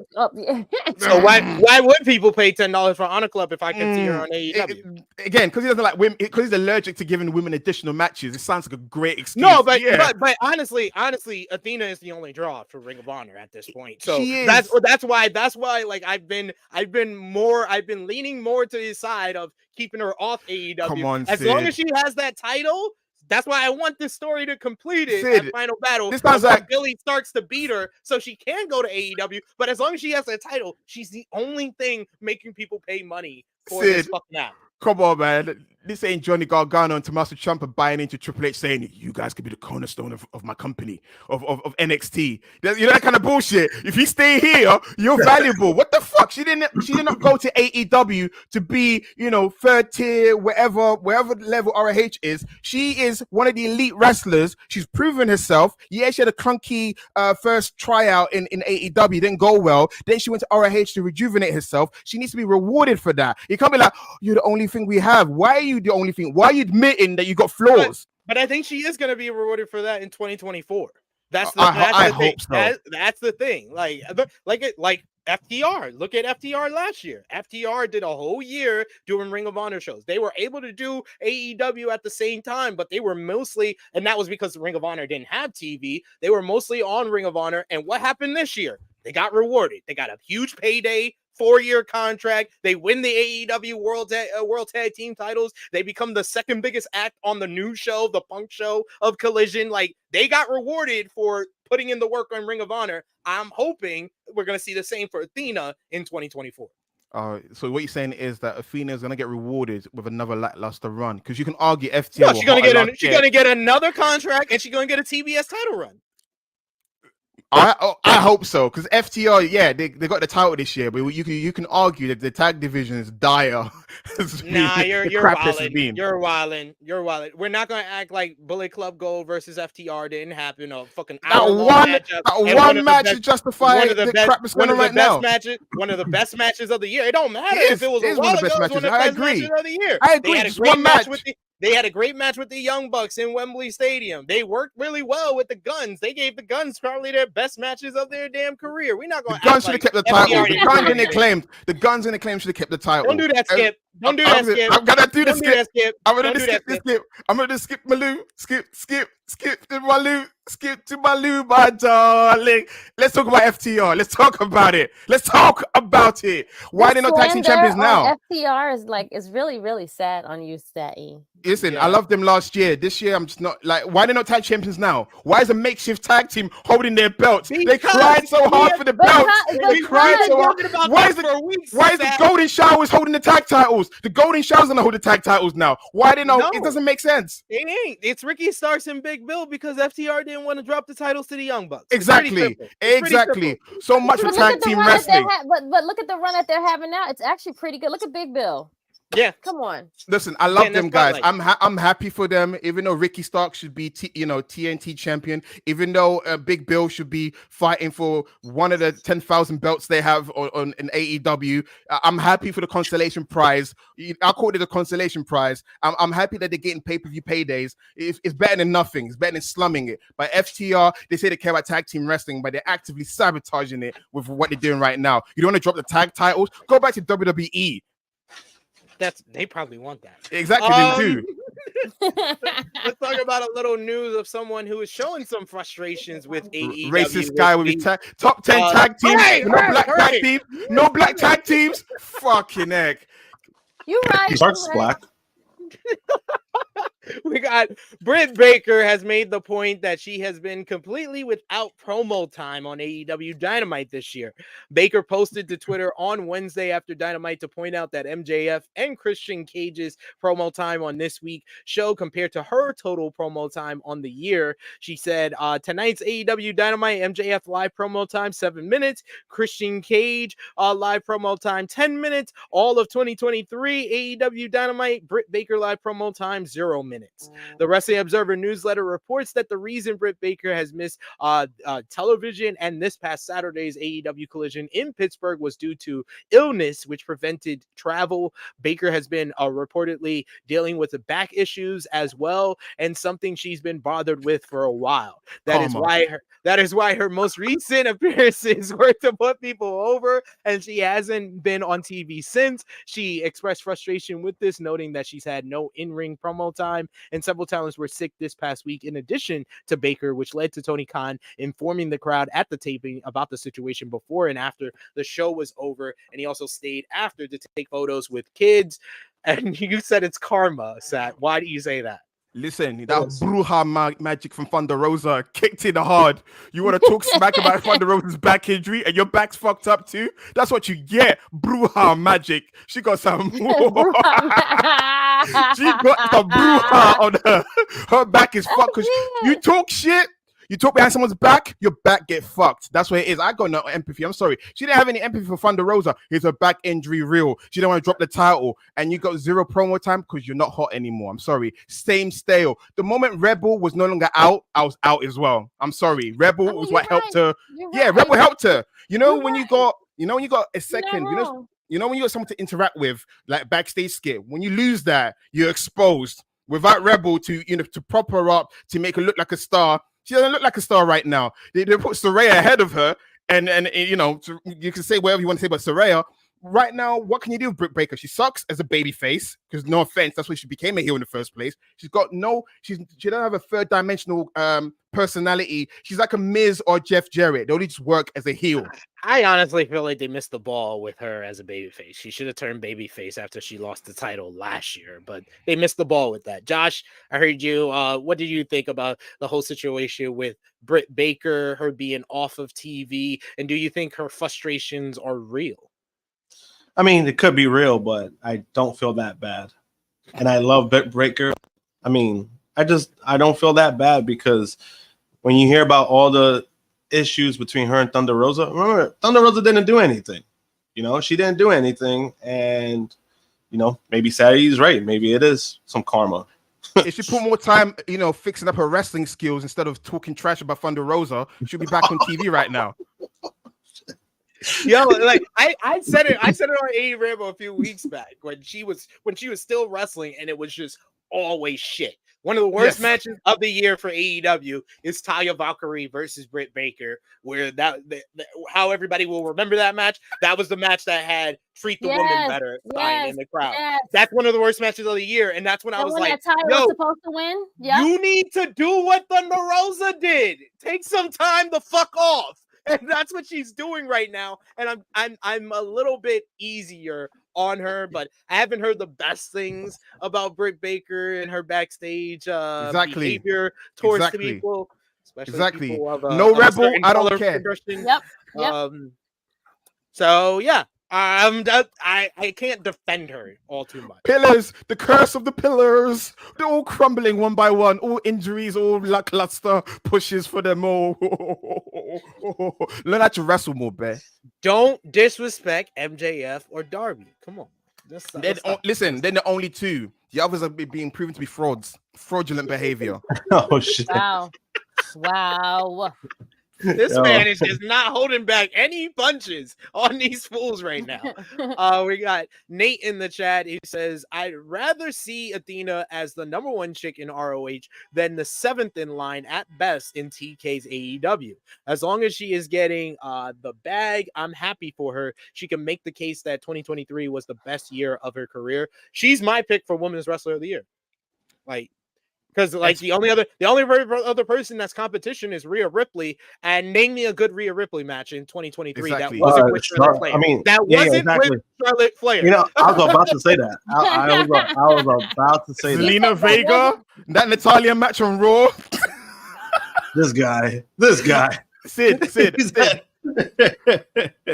I was gonna say something of worth of note here and then shut my mouth, but I can't remember. I'll probably speak it later. It's probably something to do with women's wrestling, but I forgot it, which is probably a good thing. I do need to shut up. And I think Rhea, I think from what I know, wasn't there like 4 matches where she had like 11 total minutes? Where she her first 4 defenses were like a total of 11 minutes. Yeah, it was pretty bad. And I remember, Sid, not everyone's watching ROH, unfortunately. Not everyone's like you or other people have been watching it, unfortunately. I'm one of those people, unfortunately. Unless you guys are hyping up on social media, I don't know what's going on. The whole Billy Starks thing, they should pay you, Phil Lindsay, and other people that have been hyping this up, because I haven't been watching. I'm like, oh, Billy Starks. Ladies and gentlemen, I just want to let everybody know, for everybody that's like wondering what I'm talking about with the whole Billy Starks and Athena, I think 4 p.m. today, the whole feud drops on their Ring of Honor YouTube channel. I think I'm responsible because I literally had people posting on that post that I put saying, oh, I need them to drop the YouTube video. I need them to drop the YouTube. And then they immediately drop it for tomorrow. They shouldn't have done it. It's been a slow build-up, too. It's been a slow, even before their ROH stuff. Like, it's been a slow build-up. I've actually really liked it. They should get the main event. They should get the main event.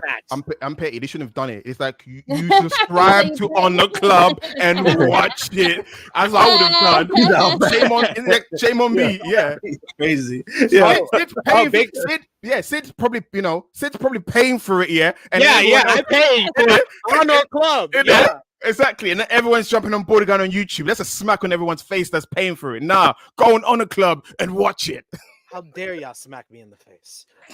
We got Big Man Dogs who says it's already on the AEW channel. So there we go. There you go. And we got, Frantic Girl saying it dropped this morning. He said, I watched it this morning. So go over and check it out when you're done here. We got another super chat donation from who else? The good brother, Will Chisholm. Will Chisholm, thank you so much. He says, SP3, we know it's not a work. This is how Britt is. It was no problem when she was the apple to Tony Khan's eye, and now she has a bad back. The same bad back she said Thunder Rosa was faking. Bruja magic. Bruja. Talk that stuff, Will. Thanks for your chat, too. All right, thank you so much, Will. We appreciate all the super chats. Keep them coming if you will, because we got another of our special guests who is in the backstage area. I need him to give me a thumbs up because I think it's shaky right now. All right, if he's ready, there he is. He is the head editor over at Daily Mail. You've seen him on WrestleTalk. You've seen him on Quizlemania. You see him over on Inside the Ropes with Kenny McIntosh, and he is one of the best interviewers in the wrestling media game. The face of UK wrestling media and sports media, Alex McCarthy is here. I thought you was introducing someone else. I was like, oh, shit. Chris Van Vliet's on the show? I was like, oh, fuck, that's good. How the hell are you, sir? Hey, man, sorry. Full transparency, I'm 42 minutes late than I said to SB3 and Sat.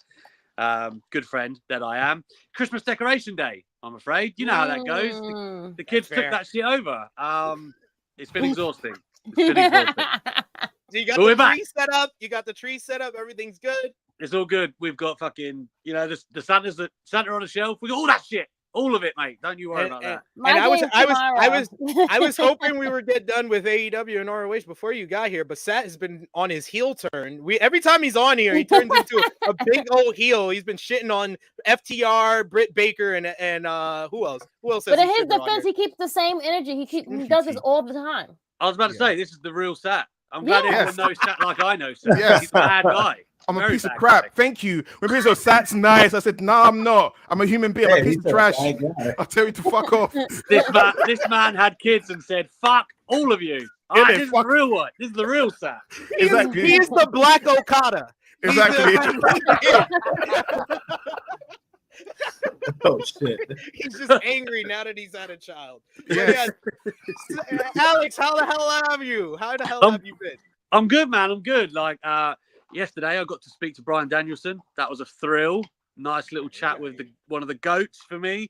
I had JD McDonough after that. Not quite the same bracket, but we moved. It's fine. It's fine.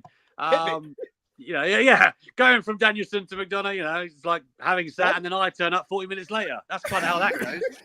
That would be a great match, though. I mean, it would be good. Something into existence on paper. It's good. But that was cool. Like, obviously at the Mail, it's been a bit of a uphill climb to make sure they do more and more wrestling. But we're finally getting there. We're covering all the events, doing all the interviews and stuff. It's been a slow grind, and I'm sure there are many people that hate my wrestling enthusiasm in that office, but I don't care. I don't care. Fuck them. I am who I am. Eat a dick. Eat a dick sandwich. That's funny. We're keeping that energy today. But one final news note on AEW before we real quickly talk about that big Billy Starks Athena feud over on Ring of Honor. They had a big money year this year, according to Wrestling Observer newsletter. They were reporting while average attendance and ratings have gone down this year, AEW has experienced growth in the revenue department. The company expects to finish 2023 with $170 million to $175 million in revenue, which is higher than 2022, where they did $100 million in revenue. What the final number reaches will depend on the final pay-per-view buy numbers for All Out through World's End, along with AEW's cut of ad revenue for their shows. And those in the company have noted a disconnect between their success in revenue and increase from last year compared to public perception that they are doing poorly. 2024 also has a chance of performing better than 2023, as it will include more pay-per-views, and Collision will be weekly for the entire year instead of just over half of it. It's unknown how much they'll get from their TV deal in 2024, but when the original deal was made, 2024 was an option that, when picked up, included a significant increase. Of course, that's before the deal was altered to include Collision. All In will have a lower expense to run Wembley, but there will be more setup costs due to having to rush set production only a few days after a Taylor Swift concert. And as for 2023, there have been several reasons for the increased revenue. All In brought in $16.5 million by itself between the Livegate pay-per-view and merchandise, before including sponsorships. AEW Fight Forever also brought in more revenue, although that won't be as prominent heading into 2024. And TV taping and house show tickets brought in an estimate of $18 million. Merchandise had $4 million. million. Live gates from the non-London pay-per-views were around 6 million, and that's a total estimate of $58.5 million, which would mean the remaining 111.5 to 116.5 million would be from worldwide media rights, sponsorships, TV ads, licensing, and video game revenue. But a huge year for business for AEW. I've already seen the people online questioning this, saying, how can they be down in attendance and be up in revenue? And I was like, more shows. Mate, WWE did it for years. WWE were getting like 2,000 people a week, but it was like, fuck it, we got Fox, it's fine. Like, that's how it works. TV rights run the world. Can I just say, by the way, in the comments here, Valaba, and I'm saying his name. Valaby. Right, there you go. Since Alex and Sat are back again, let's talk about dog balls or something. I'm glad people remember. There is the noble steed right there. You want some balls? I'll go get them. Don't think I won't. I'll go get them. The balls on the display. I'm glad that was such a memorable appearance. Very, very enjoyable. Literally like one of the first comments we got today. If he's mentioned it like twice already. That's kind of concerning and disturbing. Oh yeah, I was about to say that's gone from funny to alarm bells actually.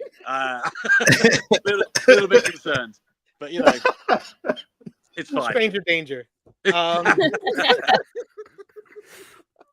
We got Big Bad Dogs who's asking, why is Taylor Swift suddenly so interconnected with the wrestling world? Because she used to babysit Double J's kids. That's why. Yeah. Fact. That's a stone cold fact. Ever since we found out that, we've been seeing all these different connections that she has to wrestling. It's weird. Just saying. I didn't notice. That's very interesting. Yeah. Taylor Swift. She's another sports that she wants to infiltrate. Great. Yeah, she hasn't got enough markets covered, Krssi, to be fair. She ain't got enough. To be honest, she can fill the Stacy Keibler-shaped hole with her legs, right? Oof. I mean, that's a steep climb. If you're into that, like, sure. She's got leg insurance. That's why I'm mentioning that. She actually got insurance on her legs. Look that up on Google. Who cares about legs? Seriously, who cares about legs? Yeah, I do. It's connected to the booty. Yeah, well, that's it. I care about it's the staircase. It's a staircase to the booty. I'm gonna cut your legs. I'm gonna jump with the booty. If you go, that girl's got tremendous legs. Oh, but dead ass. You're not caring about them legs. Bro, you're not. Listen, in that bikini, you chase the legs to get to the booty. You know what I'm saying? It's a staircase. Points were made, ladies and gentlemen. Yes, that dog agrees with me. Yes, dog.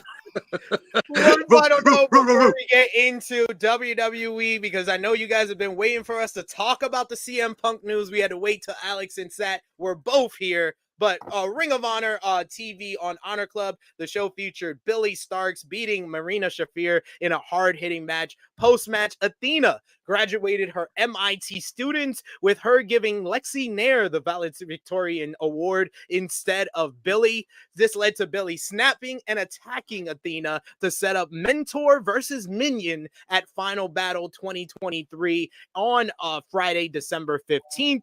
You also had Eddie Kingston beat Lee Johnson in a decent little bout, and Willie Mack, Dalton Castle, and Commander qualified for the Survival of the Fittest match for the Ring of Honor TV Championship at Final Battle. But this was like the most buzz I've seen for a Ring of Honor episode, and everybody talking about the Athena and Billy Starks. So once again, go on the AEW channel and get it. Krssi Luv, do you think Billy Starks beats Athena at Final Battle? No, not yet. Not yet. So who's going to be the one to beat Athena? This is Final Battle makes a year she's had the title. Okay, let her finish out the year. Okay, like, come on. Roman Reigns ain't dropping nothing at a year. Right, exactly. Yeah, like that's not the milestone anymore. I mean, like, you think that her run will be as good as Athena's?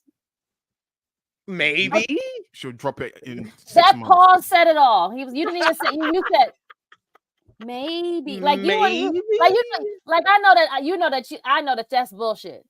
Yeah, pretty much. But that brings us to a close on everything AEW Ring of Honor. You can keep sounding off in the live chat if you will, because we got to talk about the big news of the week, which was WWE Survivor Series War Games last Saturday from Chicago, Illinois. And Krssi Luv, it happened. I It know. I finally saw it. happened. I had non-WWE people watching, and I was just sitting there. I was like, "Oh my god!" Like, and you know when I hate when people that don't watch it ask you so many questions. You're trying to like just watch the stuff, and they just ask you like, "Well, what about this? Or what about that?" I'm like, can I just like enjoy this like by like this moment alone, please? Is the Undertaker still wrestling? Yeah. Shawn Michaels.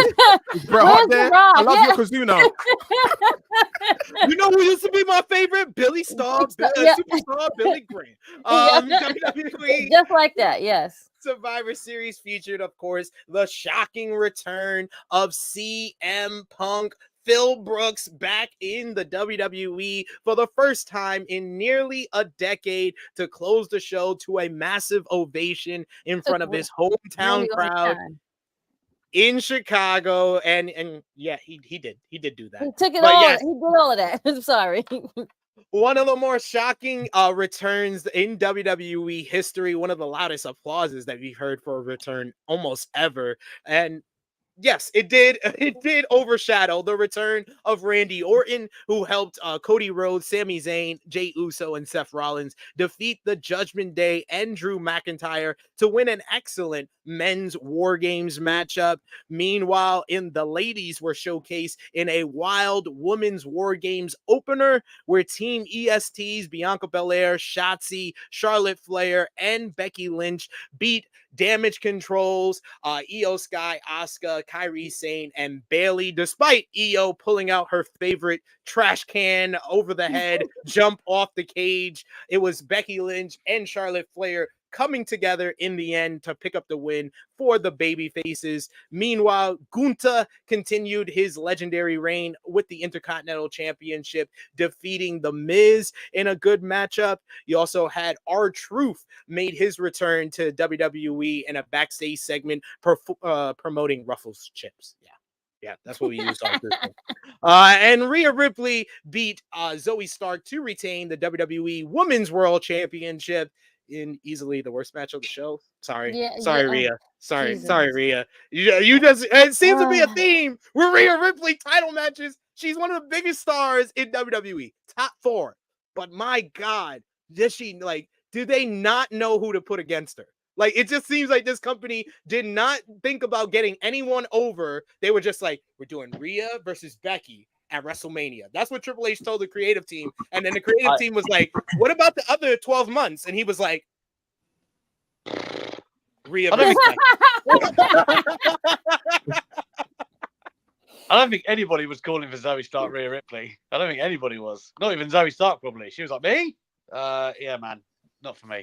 There you go. I love Rhea. It was a good effort by her, but no one cared. That hot Chicago crowd for every other matchup was fucking quiet as hell for Zoe and Rhea. So with like matches like that, right, where if out of like let's say 10,000 people, would anybody have put actual money on Zoe Stark beating her? No.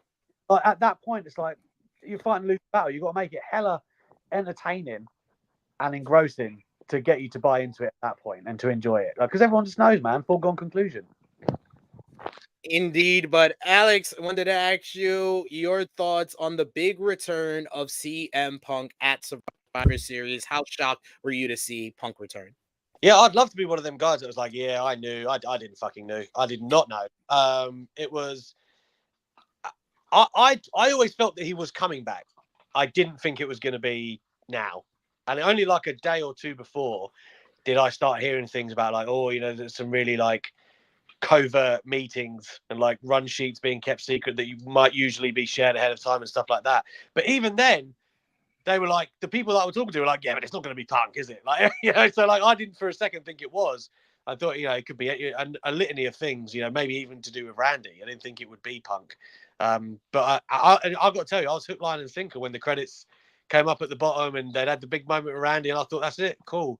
They got me good. So yeah, man, it was a thrill to see WWE still has them moments that even for guys like us, I'm sure all 5 of us are so I've seen it all that it's very hard to surprise us. It's great to get those moments every now and again, man. It really is. I'm all for it. I'm not the biggest like Punk personally fan, like, you know, his self-righteous shit doesn't work for me, but Punk the Performer does work for me. I think a wrestling show with him on it is infinitely more interesting. And, you know, when you start to, you know, you've seen all the reports banging around all week, right, about plan to do this, and we'll get to Roman eventually, and Seth, and all of this stuff.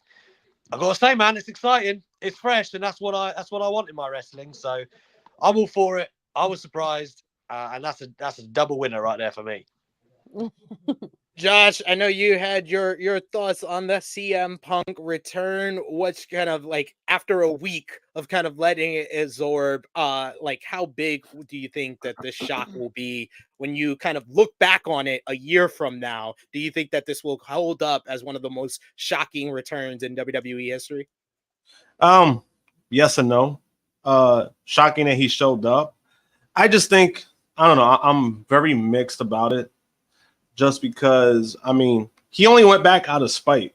Mm-hmm. So it's like, for me, it's kind of hard to really accept that, especially being a Punk fan. But then also, I mean, all this shit that he was about, him being the rebel, him never wanting to go back, all that shit is gone now because he went back. He went back to the very same company that fired him on his wedding day. So it was like, what am I, like, is... For me, it's a little conflicting when it comes to that. Or you mean hypocritical? Or like his promo, like his promo. We'll get to that. We'll get to that. Like, you know, rate the conversation. Yeah, like like I'm just saying, like for me, it's mixed. Like on one side, I'm happy to see him like at least back in some kind of capacity because I do think he's good. I think he's very talented, and I've always spoken about that. It's just everything that comes with him. That's always just been the problem when it comes to CM Punk, you know. And I think he could put on some good programs. I think there's some good stories there. He could put on a good program with Roman, with Seth, even though I think Seth is going to probably take the L on that. But there's like some good stuff that you could do with Punk. It's just the other stuff for me that is like, it rubs me the wrong way. I can understand that. Krssi Luv, you have been no stranger to saying your thoughts on CM Punk. Well, how did you feel seeing him return to the company? And do you think that is it going to bring that exciting, feeling that Alex is talking about for a lot of fans, even if you didn't like CM Punk before this? You can say what you want about Phil. Phil brings people. He fills in seats. He does. He does these things. He's the biggest. I don't even blame Phil. Phil did his part. Phil said, "You want me? Sure, I'll be there with bells on. What time is my flight?" Phil didn't do this. Hunter did. After Phil begged. After Phil begged. So I was gonna let y'all all say what y'all had to say because I want to say this last. Because Seth's already put me up to it. Phil, you go. How this situation sounds, because Wrestling Observer put out their report yesterday that Punk wanted to go back to WWE before he signed with AEW. They also put out the report that WWE wanted to call Punk to bring him back to the company last year when Triple H came over, but he was still under contract with AEW. All of that sounds like CM Punk is the guy that broke up with his girlfriend, then realized he was wrong, wanted to go back to the girlfriend, but the girlfriend turned him down, no. Didn't want nothing to do with him. And he was like, well, she ain't shit. He made me sick. I almost died with her. Like, fuck her. And I'm gonna go with someone else. But that relationship didn't work out well. Meanwhile, your ex done got a new job, got a new place, got a whole new house, got a whole new family. But then she decided, you know what? I'll take him back. That's what it sounds like. That's what it sounds like. That's that exactly what it is the girlfriend that did not want to get back with CM Punk, but now is just so up in the world and so good in life that they like, you know what? I'm superior in this relationship now, so I'll take you back. Yeah. But you know what though as well with CM Punk is that like the whole facade, and I'm calling it a facade because it's fucking they made me sick and I'm back in real wrestling now. And then you saw in AEW what it really is, and like the common denominator in all of these issues is him. He is a bad egg. I'm telling you. Like, he's got this. And he's the bad. Attitude that he has, man. He is the bad apple that you just keep It wanting follows to him go see. around. Like you want to see his downfall. That's the problem. Like you want to see him be a disaster. You want to see him. How you gonna fuck this shit up too? There's a group like that, and yeah, you know, and it sucks. It sucks to say it like that, but it's true. Like, yeah, it's unraveled. Like him come back to WWE, it's just told everyone what it really is. Like, and he's had the chances between the first run, AEW, all of that stuff. AEW was like the perfect landscape to be. What? It was the perfect place basically to do, like, you know, to show his love letter to wrestling. Tony Khan would have let him do fucking nearly anything there. All he had to be was a good person and a good performer. All he had to do was and then you come and look how he does it. He goes and takes over someone else's shine. Of course, typical Phil Brooks. This dude punched out co-workers. They gave him his own show. Seth, I know you've been wanting to talk. Go ahead, Seth. This is what I feel about CM Punk's return. Thank you, guys. First of all, I've come to terms with the fact that the CM Punk character is a character. The real human being, Phil Brooks. We have to remember he's now 10 years removed. He's now in his mid-40s. He's Clint Eastwood. He's an old head. He was in AEW as an old head. Pull up your pants. We don't do that here.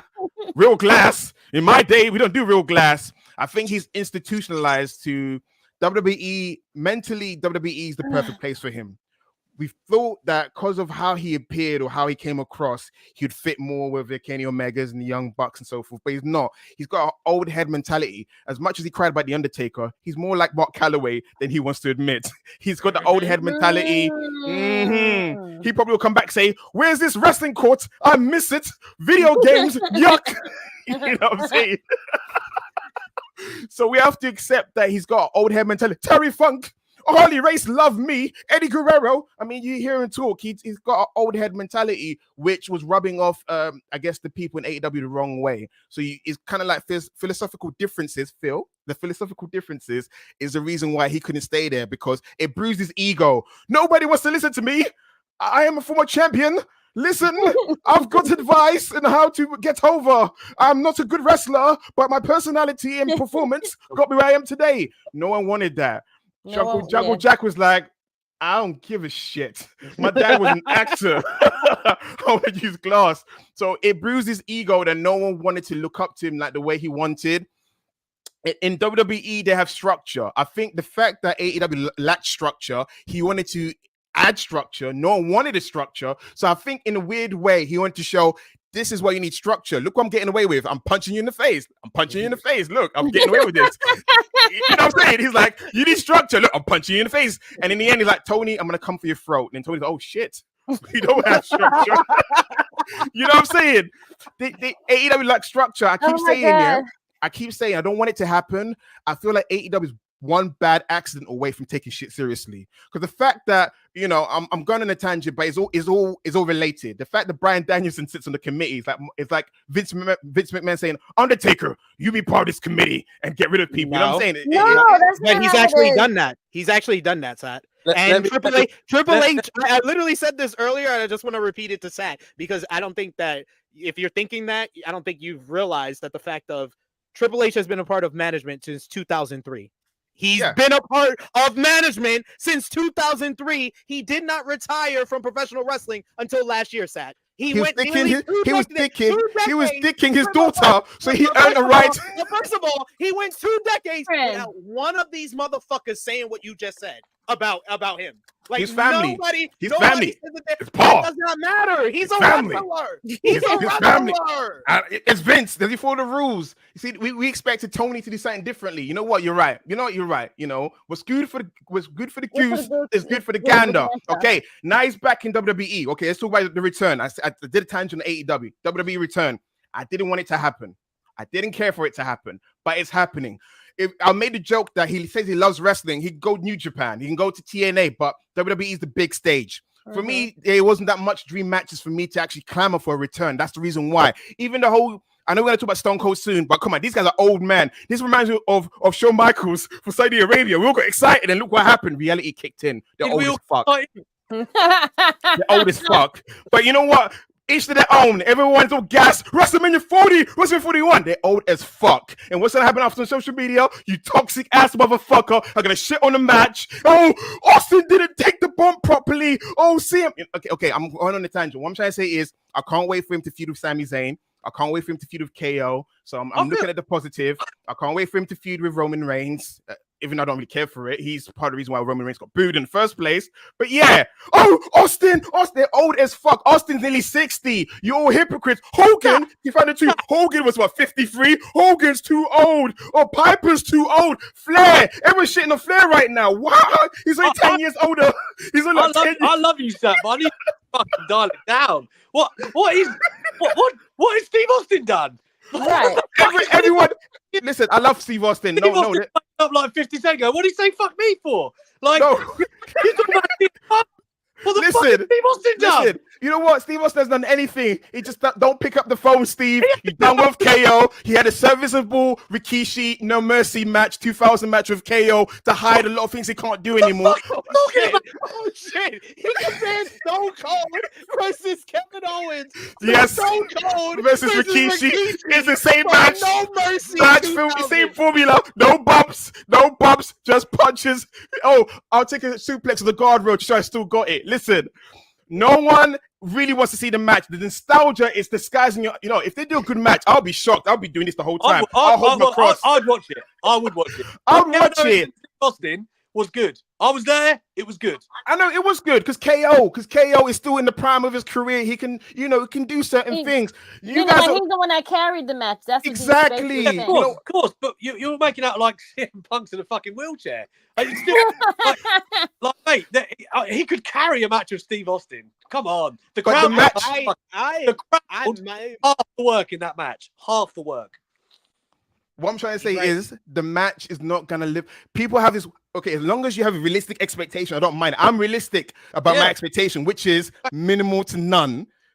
So when they do, anything they do, I'll be like, oh, this is you know what I'm saying? KO and Austin was the same thing. I didn't know what to expect. I was like, oh, they're gonna wrestle. Basically, what Seth's telling you is gonna be like how I watched Good Burger 2. I knew it was a bad movie, but I enjoyed it for the nostalgia. The stuff about parts. Okay, got it. Yeah. Was it terrible? It was terrible. It was an objectively bad movie, but I enjoyed it because I got to see Kel Mitchell beat Ed again. That's why. Yeah, just to wrap up what I'm saying, so I can give everyone else a chance, so I can shut my mouth. No, don't rap. Hey, Mac, listen, you're 45 minutes late, so you gotta listen to me. 45 minutes. You're 45 minutes late. You're gonna listen to me. You had your time. You should have been here on time. That's what I'm basically saying. Listen, you all had your time. It's fine. No, I'm kidding. I can't wait for A-Mac to interview CM Punk. It's gonna happen. There's good things. There's good things coming. I'm gonna be positive about it. Now they can unleash the archive they pretended didn't exist with CM Punk. He can end his career on a high note because at the end of the day, Tony Khan still loves CM Punk as much as it hurts him.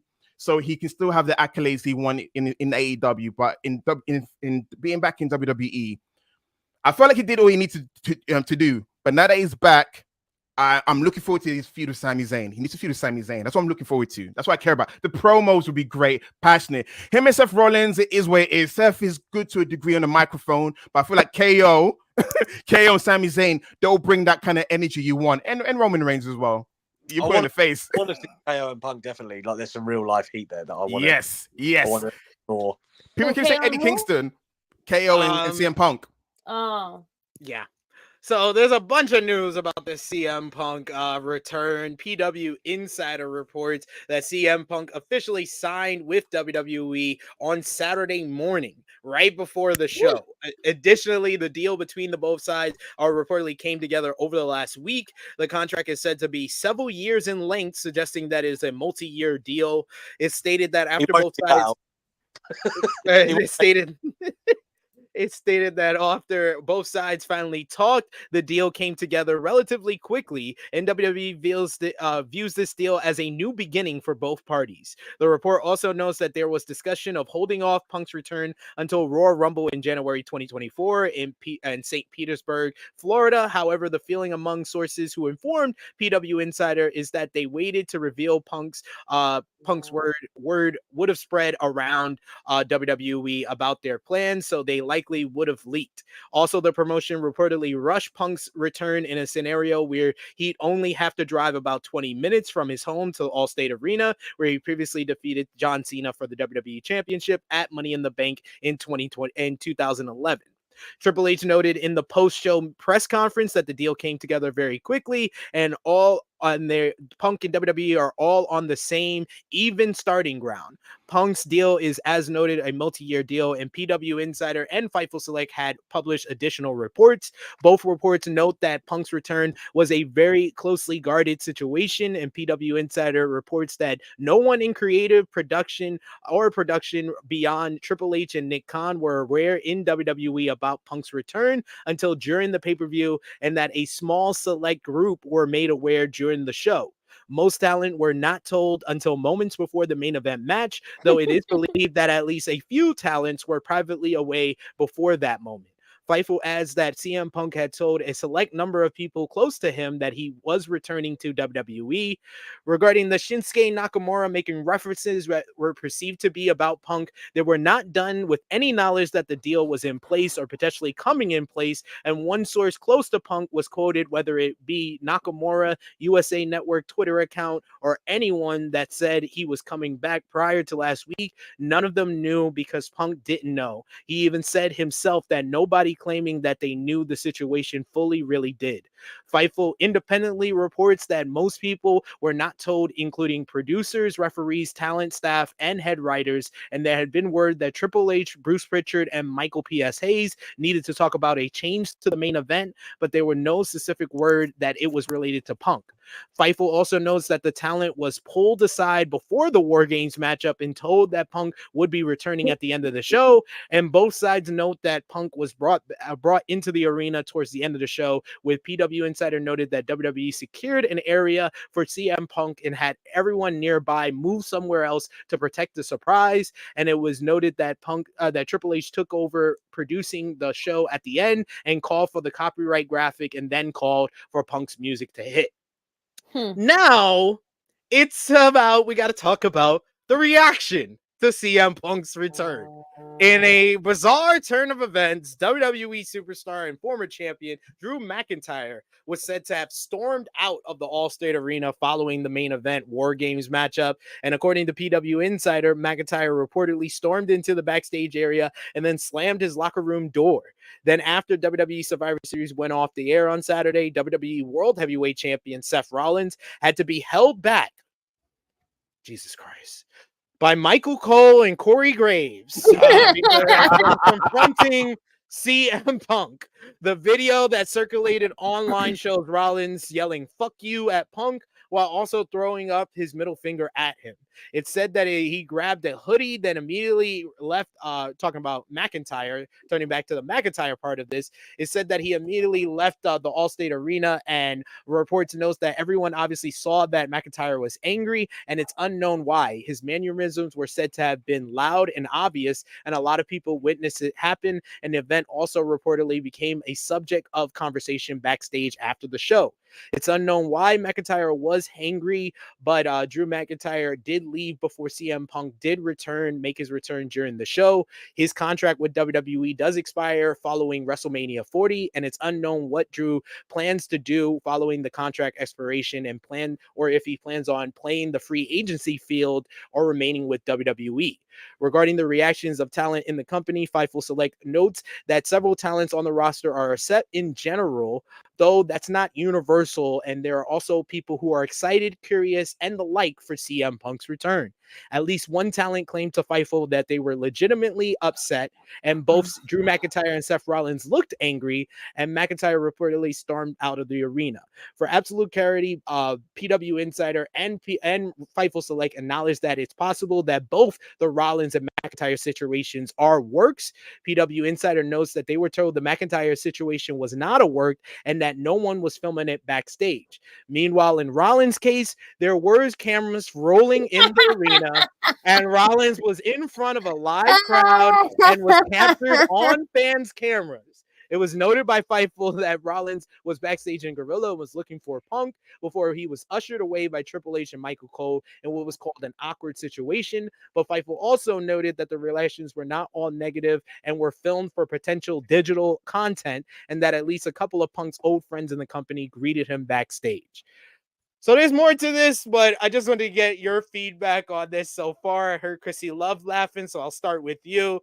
What do you think about the Rollins and McIntyre reactions to CM Punk return at Survivor Series? You know, when someone just doing too much, doesn't seem like it's like authentic or real. That was Seth. Yeah. And then to have the fact that Michael Cole and Corey Graves supposedly had to hold him back, like, bruh, come on. No one believes you. Michael Cole's been working out. The thing was that there were people that believed them. I know. I put it on Twitter insane saying, like, to me. work or shoot, and the amount of people that were like, oh, the heat's real, and I was like, oh dear. Michael Cole's Doug Dillinger, man. He can hold anyone back. I was like, yo, I had to yell at someone on Twitter. I was like, yo, that's Michael Cole holding him back. How is this not a work? I also saw CM Punk. Was it Rollins saying it was like, "Oh, he better be gone by the time I get back there. I'm gonna knock him the fuck out." And I was thinking, nobody believes that. Nobody believes you. Nobody believes that. But you have to like appreciate the commitment to kayfabe. It's a dying art, and you know they're playing into this. Is a lot of people saying this is what the Young Bucks should have done, is like playing to the real life heat to make money, and that's Money what. off of it, like So good for Seth for actually doing it, because you know, even though people have been bringing up old tweets, we all know that, you know, Seth Rollins was a huge CM Punk fan. CM Punk hurt his feelings because he brushed him off from WWE backstage, like, feud with you? Who are you?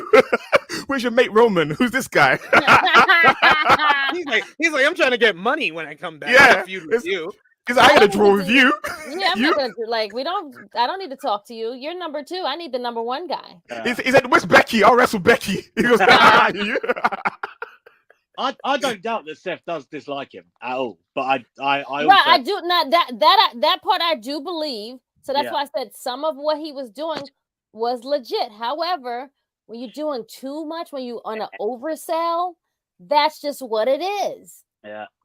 I mean, I don't think any of the Shield boys particularly like Punk, and I think that goes back to Punk company and things that have been said since then. I think it's very apparent what all three of them say, how they really feel about Punk. But what I will say, just to chime in before I cut anyone else off, is that Drew wasn't upset about Punk's return. I was to say that, but I can't really say much more.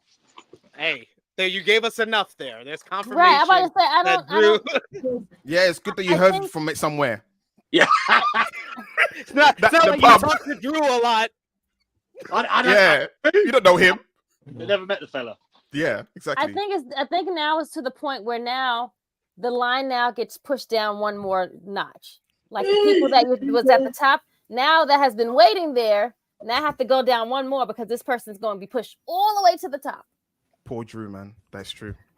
And Fightful did note that Seth Rollins does legitimately not like CM Punk, but is working heavily as he is smart enough to capitalize on the situation. I don't agree with y'all that the Young Bucks should have done this, because I think it's a lot different of situation of CM Punk saying a few bad words about you than punching you in the face. I'm just saying. I've gotten in a fight. I got in a fight with someone at my job, and I told them I don't want to work with them no more. That was my right. They started the fight. Yeah, but I fought them back. I whipped their ass, but I didn't want to work with them anymore. Exactly. Well, you know what I'm saying, and that's the point with people like that. Like they pick a fight with you. You do something to defend yourself, and now that you attack me, now I'm supposed to be like, okay, let's just be friends now. No, that's not how the shit works. I don't want to be with you. Fuck you. Like, no.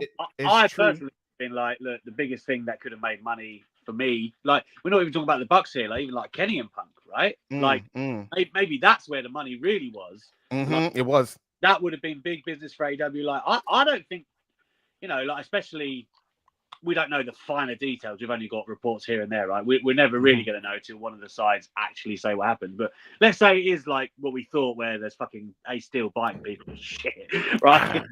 Like, if it is like that, I don't see how after a certain amount of time, potentially you can say, look, cool, like this is the biggest match that we could possibly make for each other. Real interest, good for the company, good for us, money. I personally think that was there to be done. But again, you can understand how different people would feel different ways. Yes. Most definitely. Nah, I agree. I agree with that. Josh, I wanted to just get your thoughts because I know you got a split. What do you think about the reactions backstage from WWE to CM Punk's return and Seth Rollins using this as a work? Kind of expected. I knew there was going to be mixed reaction, especially when people just didn't know and then they find out that moment. So I kind of see it was going to be what it was. When it comes to Seth, I thought the stuff he was doing was funny, but was definitely over the top, in my opinion. But it was pretty funny. I'm sure it makes for good for stuff for for social media and that good stuff. It's hilarious, but it was definitely a little over the top, and it kind of just shows how much ass Seth is always willing to kiss for WWE. But then also he's always going to be number 2. Now he's going to get into this feud with Punk. Later down the road, he's going to be taking the fall again. So it was like, it doesn't really do nothing for me. I mean, I could understand if people thought Seth was upset because he went from number 2 to number 3 when Cody came, and now he's number 4. And he kisses the most ass out of all of them. And he kisses the most ass. He did. And he's still like where he's at now. It's not gonna work. It's like, bro, we get it. You love the company. You're never gonna be number 1, no matter what. Never be the man. There's only one man. As long as Roman's there, as long as Cody, like, he's never gonna be that. He's never gonna be that guy, and they've never viewed him that way. And then the one time they tried to, he fumbled, and it's not gonna go anywhere. Is like Seth Rollins like an example of a wrestler being cucked? Because I'm just saying, no, I'm just being honest here. I'm just thinking about it. Who hates around? I'm just thinking about it. Like, you've had to be in this company for over a decade and watch the guy that you taught really how to become a good worker, become the number 1 guy. Then when he gets cancer, your wife comes in and takes the number 1 spot. Then she leaves to have a baby. And this motherfucker comes back and takes back the spot. So you never get the number 1 spot. This nigga's been cucked. Everybody is fucking in that number 1 position. He just gotta watch. Lord. Pass him by if he gets the chance. I'm telling you. Like, Listen, it's sad. It's kind of sad. He's not the man in his own household. He's not the man in his own household, man. He's not the man. You know what? Props to Seth Rollins. He's got catchy theme song, colorful attire. It's done well to disguise a lot of things. He better pray that Austin does not answer the call come February, because might not be main eventing another WrestleMania. That'll be the ultimate kick in the nuts. We're gonna get to that. I'm gonna get y'all answer on who you think Punk is gonna face. But Josh, let the people know where they can follow you on social media, when they'll see you again, sir. JamPunk321, Twitter and Instagram. And I'll be on Wednesday for Elite Heat. I'll be on for the live watch along. And I think his feud, maybe for Mania, I do agree with Steve Austin and Punk. probably prefer that over Seth Rollins, to be honest with you. Oh my God! No, I no. want this to happen. I want this to happen. He's gonna be writing. He's gonna You're be the sick writing fuck. suicide notes, yo. You're a sick Like fuck. this, he's gonna be writing. You're a bunch of sick fucks. Some limited main And it's event you not- want to watch. And it has nothing to do with it's just the fact. I think that would tell a better, like, you know, it was more for nostalgia. But I also nostalgia. Grow up. We'll get old. but then also I think also would be able to pull it off more with Punk than, I mean, I don't want to see Seth. He's gonna fucking lose again. And it's like, at this point, I don't give a fuck about Seth Rollins. No, don't Nobody do gives a that. shit about his title run now. Like, no, Don't I don't say give a that. shit about his title run. Oh, But it's fuck my not. heart. But there's nothing against Seth Rollins. It's just I don't give a fuck at this point with Seth Rollins.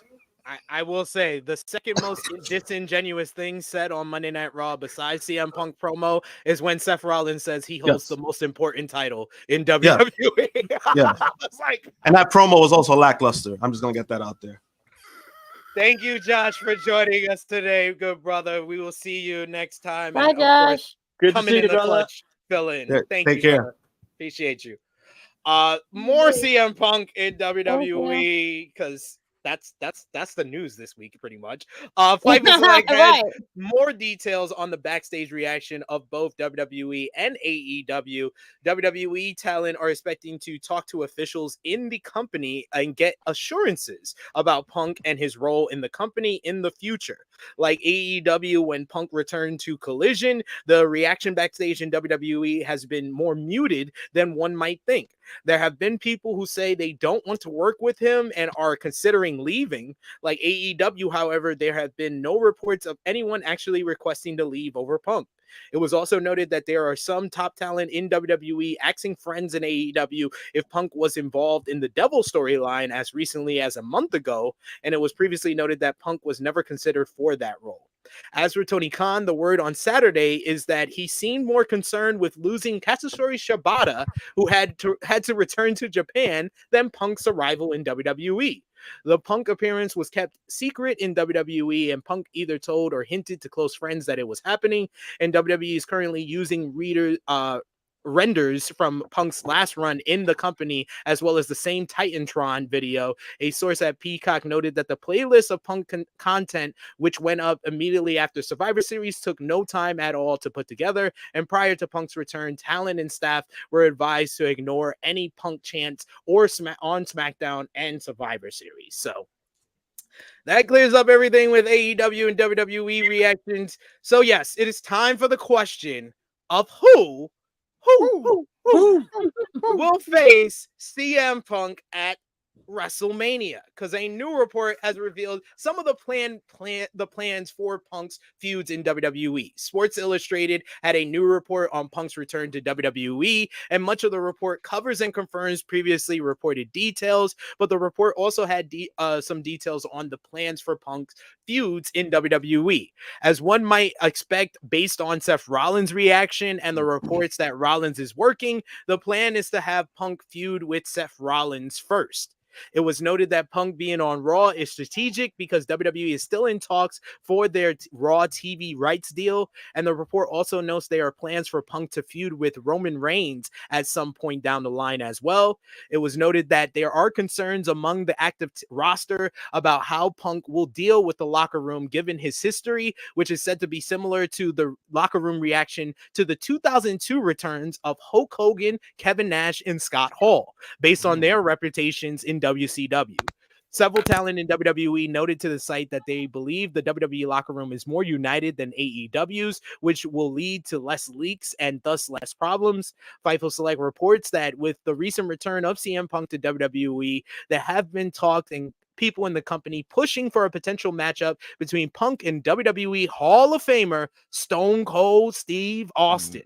Talks have gone so far as Punk reportedly having discussions about the potential dream match, and multiple people in WWE are said to be hopeful and optimistic that the longtime dream match might finally happen. And one source also informed Fightful that ideas have already been floated between CM Punk and WWE. It's not unknown how far those talks, pitches, and plans planning for the matchup have gone, but the next step would involve CM Punk flying to Austin personally to go over ideas for the matchup. One source told Fightful that while that is the ideal situation, there is still a lot more that needs to be done before the matchup can be signed. Sources close to Austin said that he was never mentioned any personal issues between the two and would prevent them from working together. And it also noted that Punk and Austin routinely exchange messages about a couple of times a year. Steve Austin returning to the ring for the first time in 19 years at WrestleMania 38, beating Kevin Owens in a no-holds-barred match, while Austin left the door open to return to the ring after WrestleMania 38. Nothing has ever materialized. The last time he was rumored for a matchup was with LA Knight at WrestleMania 39, and there was previously reports that WWE offered him matchups with Roman Reigns and Brock Lesnar, but Austin turned both of them down. And additionally, Fightful reports that Vince McMahon and Drew McIntyre went to Austin's home before WrestleMania 38 to ensure that he'd be ready for the match. Steve Austin and CM Punk has been a fantasy matchup for WWE. The two once interacted on a June 2011 edition of WWE Raw. They also had a segment to purport WWE 13 with Jim Ross, and whether or not the match actually happens remains to be seen, but it's unknown when or where it could take place. Austin turns 59 this month, ladies and gentlemen. Wow. 59. So I would suggest it's either now or never. But yeah, we got the players in play. We got the contenders in play. There is Steve Austin. There is Seth Rollins. There is Roman Reigns. Alex McCarthy, who are you booking against CM Punk at WrestleMania 40? It's not fucking Reigns. It's definitely not Reigns. For sure. He's either got the long shot and, you know, the optimist in me, The Rock, right? Like, potentially The Rock kind of left that door open. I don't think it will be, but potentially that could happen. And again, he's on a very similar now or never landscape, right? Like, because the only match he would come back for, probably that would make sense, would be Roman. And I can't see Roman's run going that much longer in this current state. So it's this Mania, or I don't see how it works. And then if it's not him, it's Cody. So I don't see how it could be Roman, right? Let's just park that door. Seth. Oh, don't do that to him. You're gonna choose a bad neck. 59 and bad neck over the young. Oh wow! To make this man write suicide notes in Philly. Like he will write suicide notes in Philly. Listen, I mean, Punk Austin is infinitely bigger than money. That's money. It's money. Like I say this to SB3 all the time. Pull your WWE hat on, right, and think about it logically about what they want to do. They don't give a fuck about how enjoyable the match is for us. They do not care. That is secondary. It is business, and that is what WrestleMania is all about. I mean, on paper, although slightly different because The Rock was like 30 at the time. Rock Hogan was like, listen, Hogan was he was struggling. Right? He was struggling. He was struggling. Yeah. All right, the Rock. I don't know if people thought The Rock was the guy to do it, but he really pulled a great match out of the Hulkster, and that was. And when I say that's great, saying a lot, though. That's really saying a lot, Alex. It is. And when I say great, I'm not saying The Rock was doing shooting stars and Hogan was right. That's exactly. Spanish flies and shit like that. That wasn't happening. But they worked the crowd and they made the great match out of that. And I do think Austin and Punk could do the same. They've got some work to do for me to make Seth and Punk that interesting. Like, I wouldn't be surprised if that was like a Rumble thing. Like, and I've been hearing that. I've been hearing that to more and more people. More and more people have been saying they think Punk and Rollins is at Royal Rumble. I agree with Seth. Yeah, I think it's definitely at Royal Rumble. I feel like it has to be at Mania. I feel like Punk Seth coming back.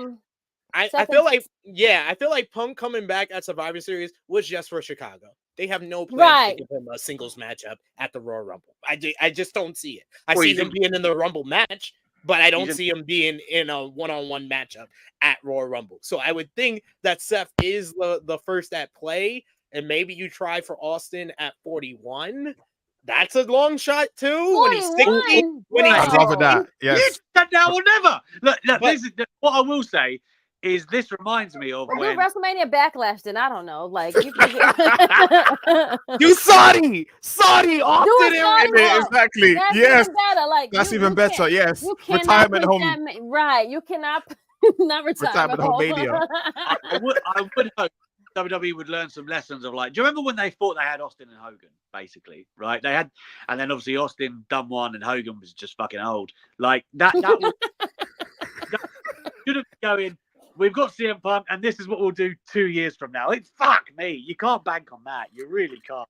No, you can't bank on it, but I don't know. I just feel like it's gonna be Rollins right now because this is both of them accomplishing their goal of main eventing a night of WrestleMania. I think that if you are going to screw over Rollins, the best way you could screw him over is he still gets his main event, but he has to lose to Punk.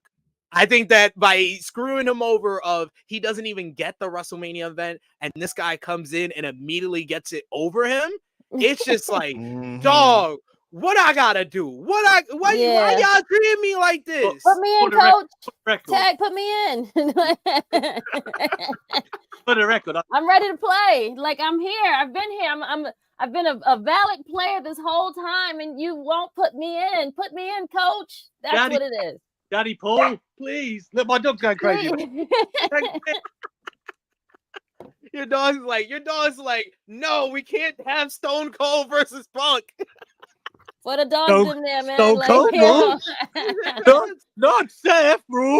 Not Seth. Not Seth, bro. Seth Rollins. Snacks. Oh, Seth, please. Like Seth ain't a draw, and the He's reason like, not in the main event. Not in the main event. Woo! The reason I do agree with Alex though that Seth and Austin is the bigger matchup and it's the better matchup for the build. It won't be the better matchup in the ring. It's the better matchup for the build. Seth Rollins is not that great on the mic, guys. I just wanted to let everybody know that because not a lot of people have been mentioning that Seth Rollins is not very good on the mic. He's like we've been grading. He's cool. He's good. Like it depends on the person he's going against. Like, on E Ramble, we've been grading people's promo skills. I would put Seth at a solid B. He's a B player. Yeah, he's a B player on the mic. Like the build up. The B's are always number 2. Yeah.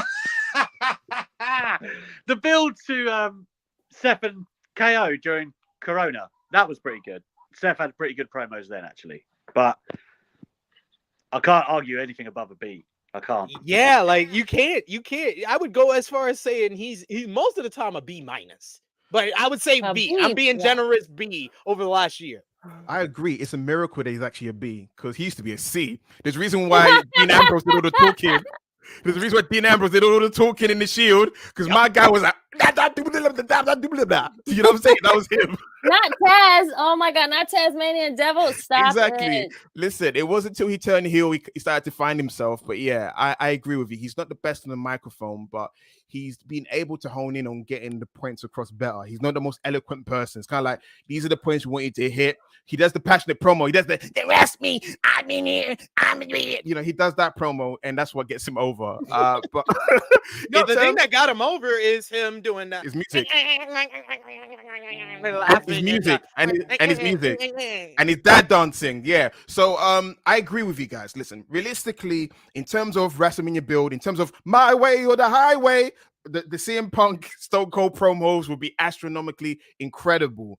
The promos between CM Punk and Seth Rollins will weirdly sound contrived, even though they got real life heat. I could see it not hitting as much as you want it to because it seems so obvious they want to get to WrestleMania, so they're going to be trying. I know if they let Punk be Punk, it would be great.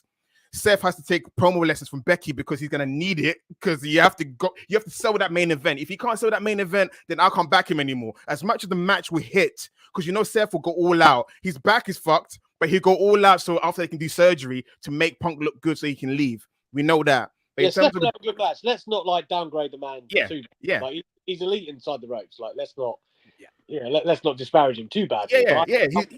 Yeah, with his fucked up legs, you know what I'm saying? Because people have to forget.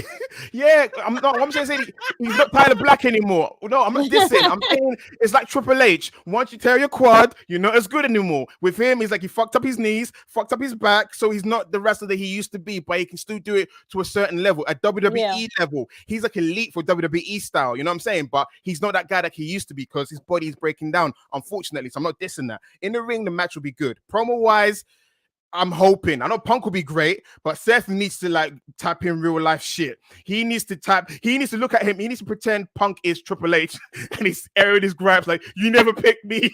So he needs to show that he's the guy because he's got the belt and people saying Gunther is the world champion on Raw. You know what I'm saying? He's been given opportunities. Right. You know what I'm saying? Yeah, he exactly.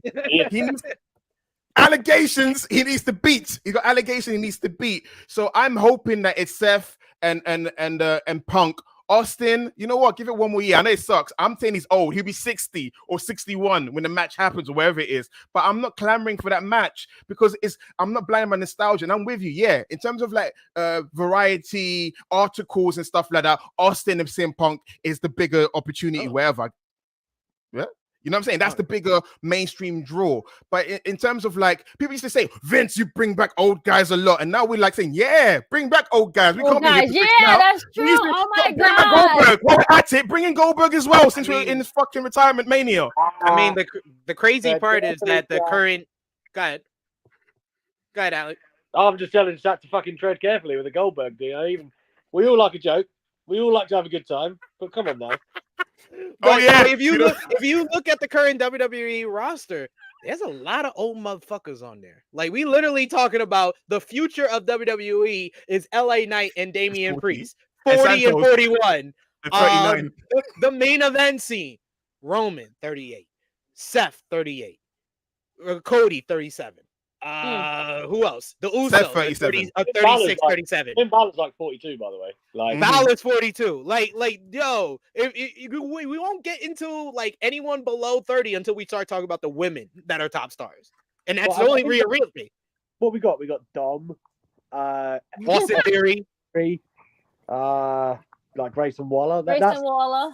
Yeah, he's in his 30s. He's in his 30s. No offense, he's already in his 30s too. Yeah, 20, 34, 5. You know, we did this like a couple of years ago, comparison to AEW, and it's just absolutely jaw-dropping, really. Like WWE sub 30 compared to AEW is. Blah. But the oldest wrestler in AEW is Sting. So compared to like Lashley and Sting, WWE's doing better in terms of oldest wrestler on the roster. And the Edge is even older than then. If you once you knock off Sting, it's not Edge and Christian. You're going with Rollins. Alice is going with Austin. Krssi Luv. I think Rollins, by the way, but I want it to be Austin over. I want it to be Roman. I'm changing my pick. I want it to be Roman. No, Cody, you have to change his story. What do you mean? Cody's story. No. Fuck Cody's story. No. Who cares? I did. That documentary didn't hit. That documentary didn't hit without the ending. That documentary didn't hit. That ending was dog shit. He lost. Hey, my dad wanted me to be an NBA champion. Who gives a fuck? I'm not gonna do it. I'm not gonna do it. Yeah, but your dad wasn't like Kobe. Yeah, he wasn't Dusty. What the fuck? Like, what are you saying? Like, well, the correlation isn't quite there. Right, that's not the same thing. I'm sure your dad could do a layup and shit. I don't know. But... Oh my goodness. Who you got? Austin, Rollins, or Roman? Okay, he said, what are my choices? He said Austin, Rollins, or Owens? Or Roman. Oh, Roman. Oh, damn. Austin, Rollins, Roman. She was like, Owens sounded like a good option. Yeah, I was into it. Yeah. I kind of like KO. You know what I'm saying? I kind of like that. I like that. That would be a banger. KO said, "Fuck that." He said, "If I'm not winning, I don't want it." KO said, "I don't want it." He said it. When we and I'm not mad at that part. When we go over what he said this week, it really sounds like WWE, because we heard also that WWE was working on the deal for Punk about 10 days before. So we don't know, 10 days before Survivor Series, we don't know how much they were thinking about it before that. But I will say, about a month ago, Kevin Owens strangely got moved to SmackDown when he was in the middle of a feud that was the main event of Survivor Series. It was. I mean, kind of interesting. I'm just saying, kind of interesting. Kind of interesting time in there. You know what, guys? This is blasphemy. I'm just like, this is ridiculous right now. I was gonna pick KO, but now y'all made me change my mind. I'm going Rollins. All right. It seems like, but to lose though, that's the sad part. Yeah, you're just here to lose, bro. Punk will lose to Rollins. That's what we got Shinsuke Nakamura doing. Just lose, like you go into these feuds, you and now he just keeps losing. What's the point? Like nothing I believe now is cool about him anymore. But CM Punk, you're gonna get that power bomb from Gunter. You're gonna lose in 9 seconds. No, you know what they're gonna do? They're gonna have Punk beat Rollins, and then Damian Priest cashes in Money in Bank. Yeah, that's how you do it. That's how you screw over both guys at the same time. You're in main event. Shit. I think there's only one part left of the CM Punk return that we haven't addressed, which was Monday Night Raw, which they did 1.884 million viewers, and the show, of course, featured CM Punk's return promo, where he said he was home because I love you guys. I love you guys. But he also said that he is here to make money, not friends. Meanwhile, Seth Rollins called him a hypocrite, not by name, before having a confrontation with Drew McIntyre, who wanted a rematch for the World Heavyweight Championship. But Seth informed him that Jey Uso was the next challenger. So Drew proceeded to beat his ass until Dre made the save, and they delivered a double super kick to Drew, who was wearing some short shorts for some reason. I don't know. His kilt fell off. Shawn Michaels ref 99 SmackDown. It was the Shawn Michaels short. Look, boots as well. Oh God! Randy Orton made his return to Raw, was confronted by Rhea Ripley, which led to JD McDonough and Dominic Mysterio attacking him. JD got an RKO for his troubles. Meanwhile, Dom would get one later when Randy Orton beat him in the main event. Cody Rhodes declared himself the first entrant in the 2024 Men's Royal Rumble matchup, but was interrupted by Shinsuke Nakamura, who wound up spitting mist into Cody's face, and the Creed brothers picked up the victory in tag team turmoil by beating DIY, New Day, and Imperium in succession to become the #1 contenders for the undisputed WWE Tag Team Championships. But they'll lose too. Krssi Luv, what did you think of CM Punk's return promo? Nobody believes you. I'm just here to make money. No, you're here to cause havoc. Stop it. Like this is your signature stuff. Oh, I've changed. That was when people are liars when they say that. When it's only been 2 months since you did something, and say you changed. By the way, if you have to tell someone you've changed, right? That's what I'm saying. It's a bad start. It's a bad start.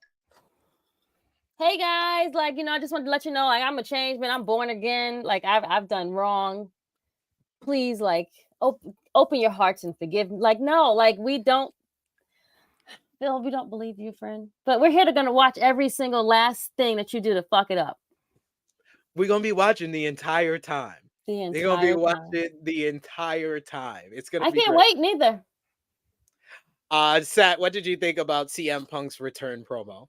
It was paint by numbers, but we know why, because of the restriction on his promo. But like you said, because they didn't really plan anything, it kind of shows. It's kind of like he didn't have a mission statement of why he's back, or to tell a credible story, because we already seen him tell that story on the other show. So WWE doing the classic thing of pretending they're doing the Men in Black thing. You're gonna forget the last 3 years. He's back after 10 years. Tell that story. I literally said to people, it was like he cut a promo that he would have cut if he returned in 2015, not 2023. Exactly. Compared to the promo he did on the other show, which was so passionate. I remember, listen, I woke up late at night. I was sitting in this kitchen, this Judgment Day kitchen that I'm in right now, to watch him do that promo and to see him do that promo he did on Raw.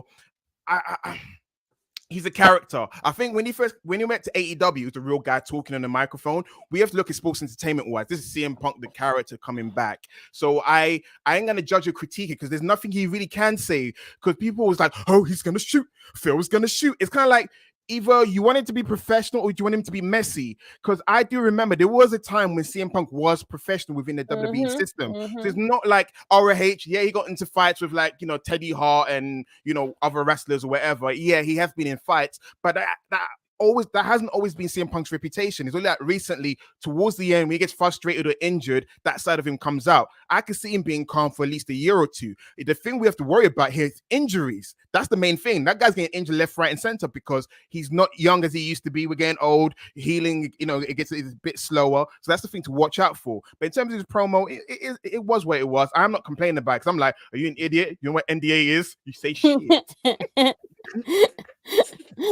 NDA, I ain't saying a damn word. Right? Everyone, it's like even some people in the wrestling media space, like, what NDA means. You say shit, you keep it moving, and people are crying, oh, his promo, his tongue or his lips. I'm like, come on, guys. He's here to make money. That was the most honest part of the promo. I like that part. It's like, that's the truth. He's here for money, and that's fine. That's what I'm saying. That's fine, yeah. I like money. But we had money. someone mention it earlier.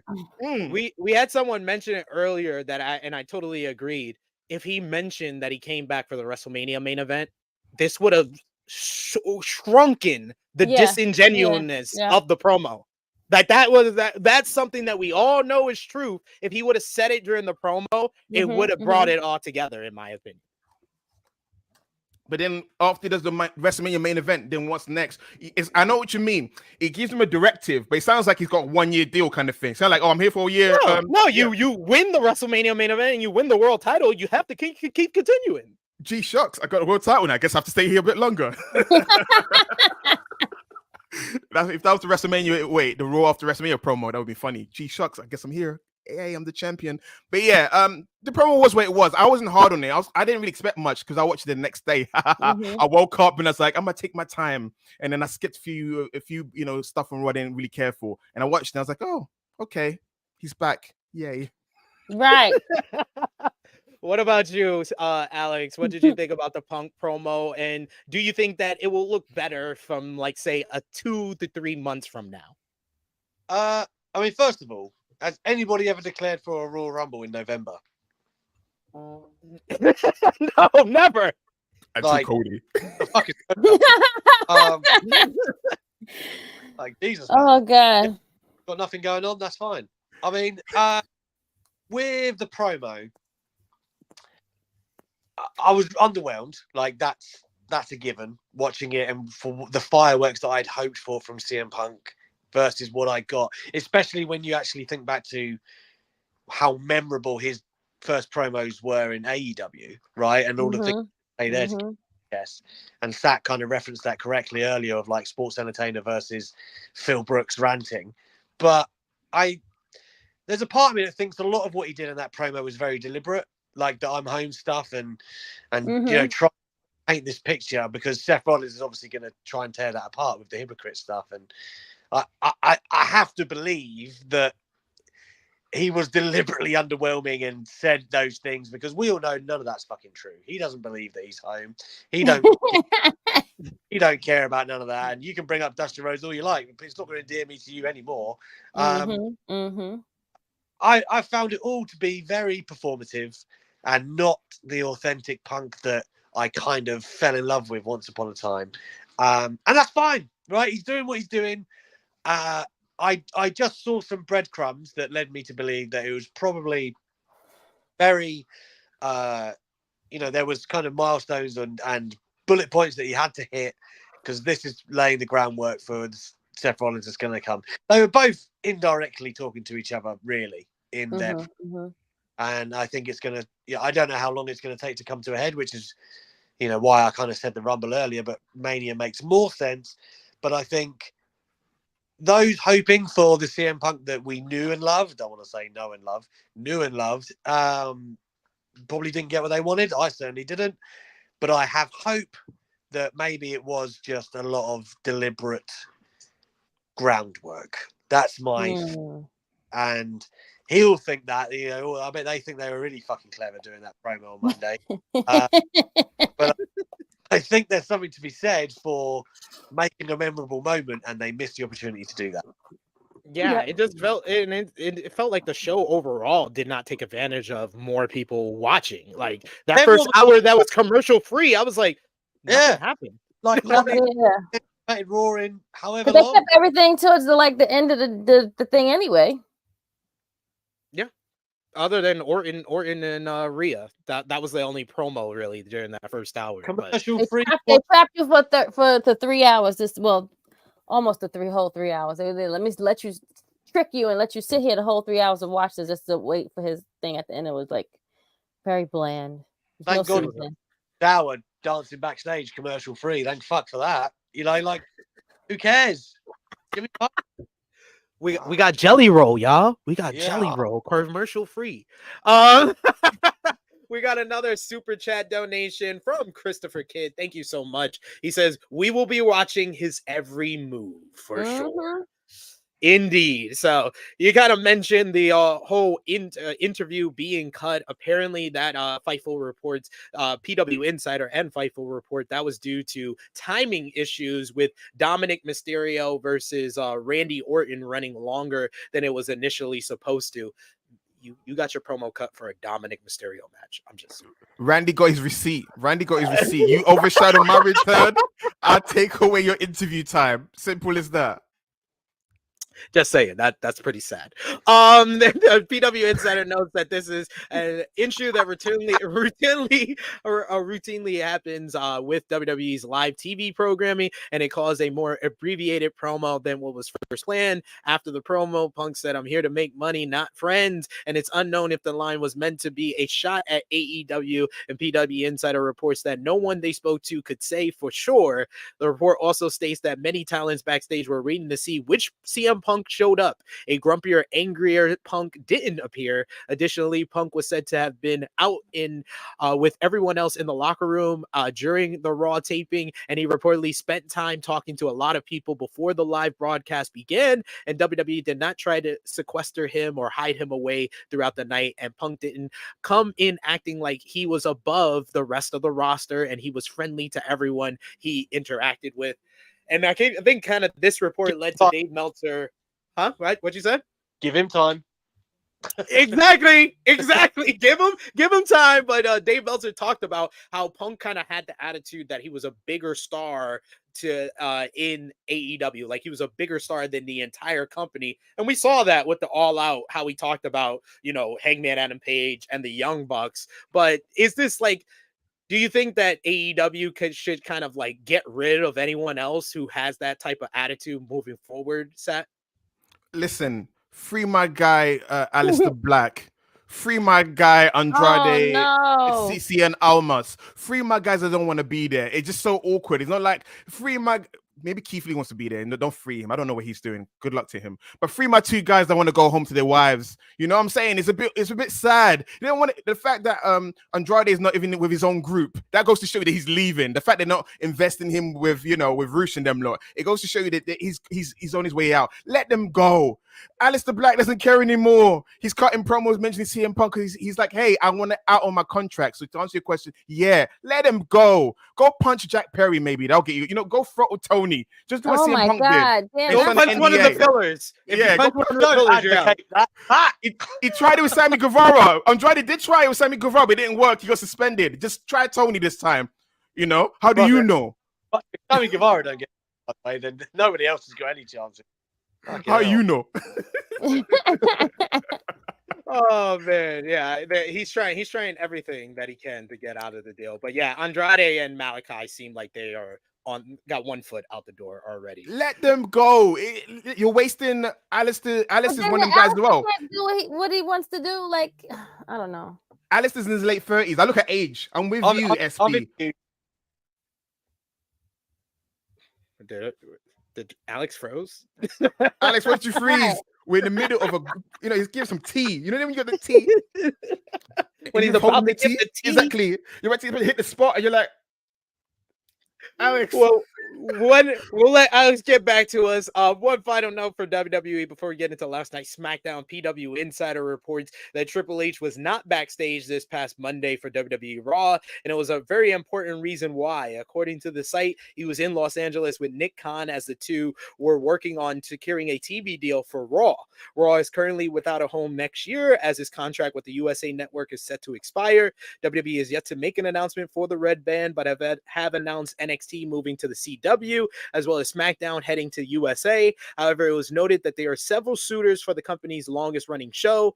The report notes that Bruce Pritchard was in charge on Monday's episode of Raw, and Raw's contract with the USA Network expires next year, and a new deal has not been announced. The Wrestling Observer newsletter reports that WWE is hoping to get $400 million per year for the show, although analysts are predicting $387 million per year. Currently, FX is said to be in the lead with Netflix, USA, WBD, the home of AEW, and Amazon Prime are all in talks. A source at WBD told multiple people this week, though, that Nick Khan came to them in October and was turned down.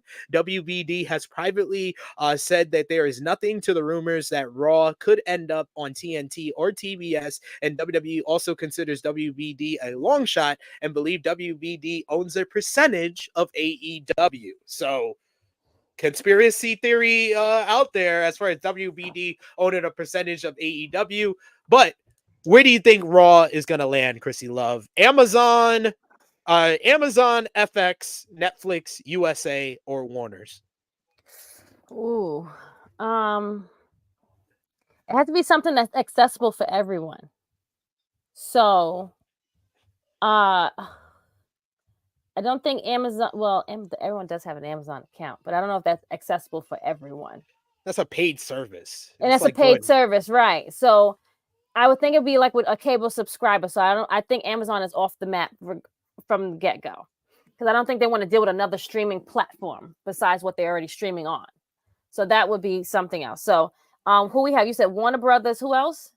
Netflix, FX, or Warner's, yeah. Or USA. I would put FX. I think it's FX as well. FX will be the easiest one to do because, again, it's still part of your cable provider. Every cable provider provides it. And it's not, you're already paying cable. So it's nothing where you have to pay another streaming platform. Netflix, you have to pay for that. Very true. Alex is back with us. Yeah. So, my Malachi, my battery died, and I was like, oh, shit. What did Malachi say? What was the last thing I left on? Malachi, the interview you had with him, because we're talking about how he wants to go back. Interviewed him, but the point I was going to make was I've spoke to Charlotte and Zelina, obviously the partners of both of them, and Charlotte said one of the main things she wants to do in her career is manage Andrade, and Zelina was like, oh, I want to, this is so hard, basically, like our travel schedules, and like she just wants to work with Tommy again, Tommy being Aleister Black. So both of them have made it real clear they would like to be with their partners, and it's more likely, obviously, one goes one way, then the others go the other way. So something to look out for.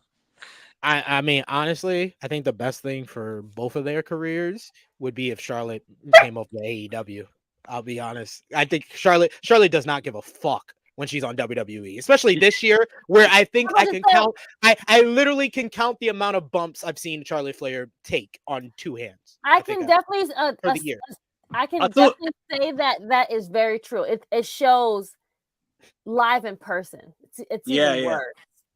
I would say she looked like she had a bit of a new bounce with like the Becky reunion. I thought like she looked in that post show presser. She looked fucking happy. For one It was during the post show presser where I was like, oh, okay, she really wanted this, because when they did it in War Games, you had Becky like fired up, showing emotion, and Charlotte's like, yeah.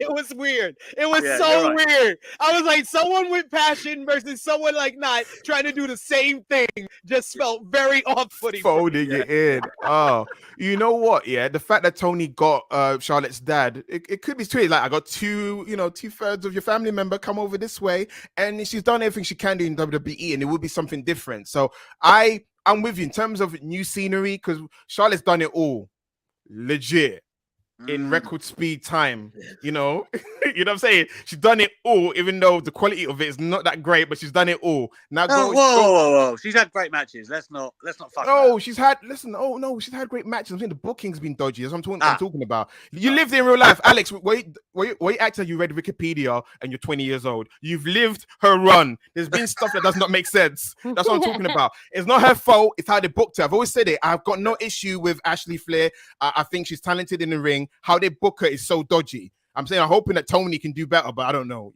Maybe he might take the same template.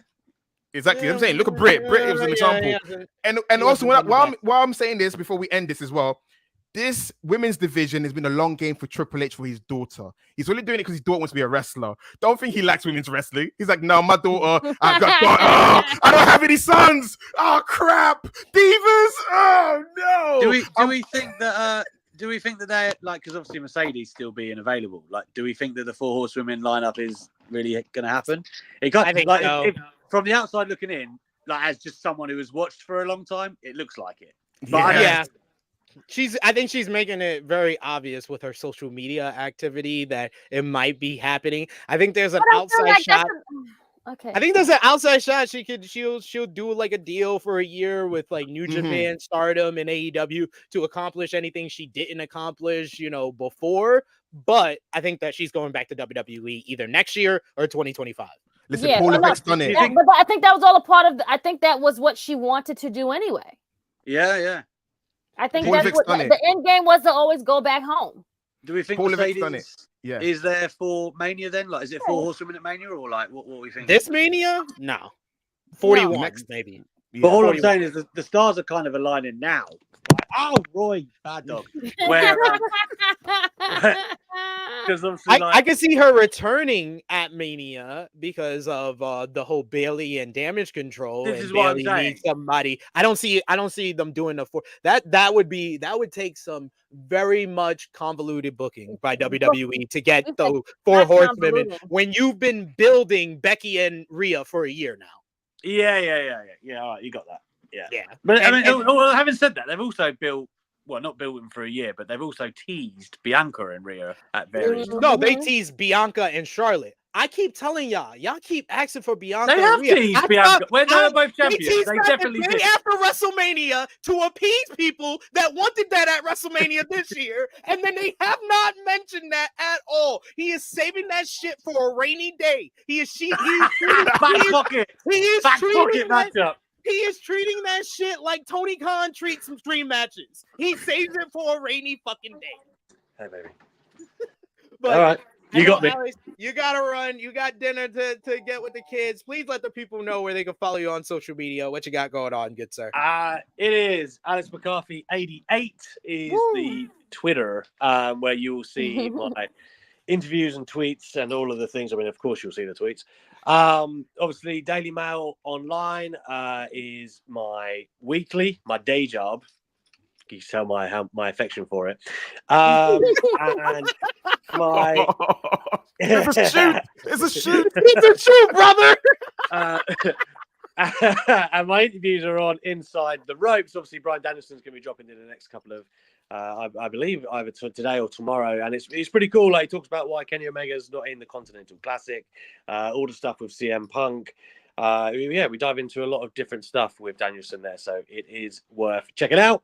Me and Kenny do a podcast as well on Inside the Ropes, which you see on all your podcast feeds, and I think that's about all of your graps. So yeah, there you go. Thank you so much, Alex. Y'all gotta come back. We gotta get y'all back. I do. Yes. I do, man. I do. Next month. There we go. I'm Next down year. for a month. I'm down for a monthly spot. I am. Yes. Are you? Listen, verbal. You're verbalizing it. You're down with it. That's what I've been trying to pitch. He's like, give me the verbal agreement. Record this, guys. Record it, because I want to show it to him next month. You know, like CM Punk says, brother. I'm home.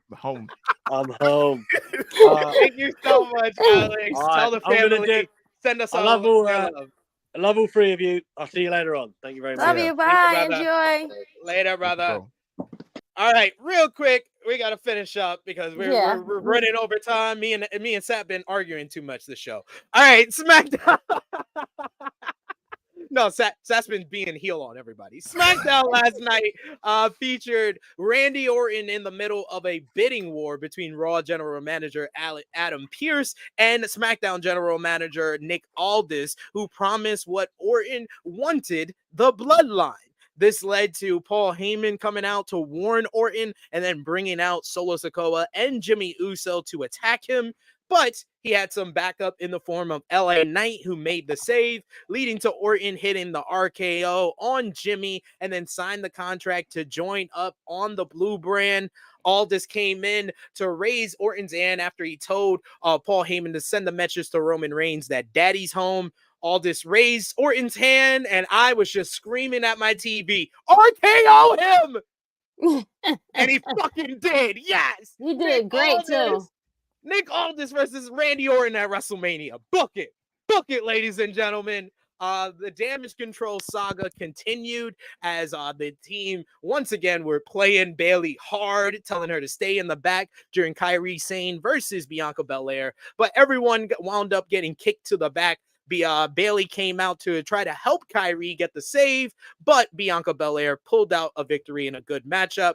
Logan Paul announced that there will be an 8-man U.S. title #1 contenders tournament with Kevin Owens, Bobby Lashley, Austin Theory, Grayson Waller, Dragon Lee, Santos Escobar, Karrion Kross. Wow, he's still tired. And that's what I said when they star. did that. I was the same. I said, I promise you, I said the same thing when I was sitting there.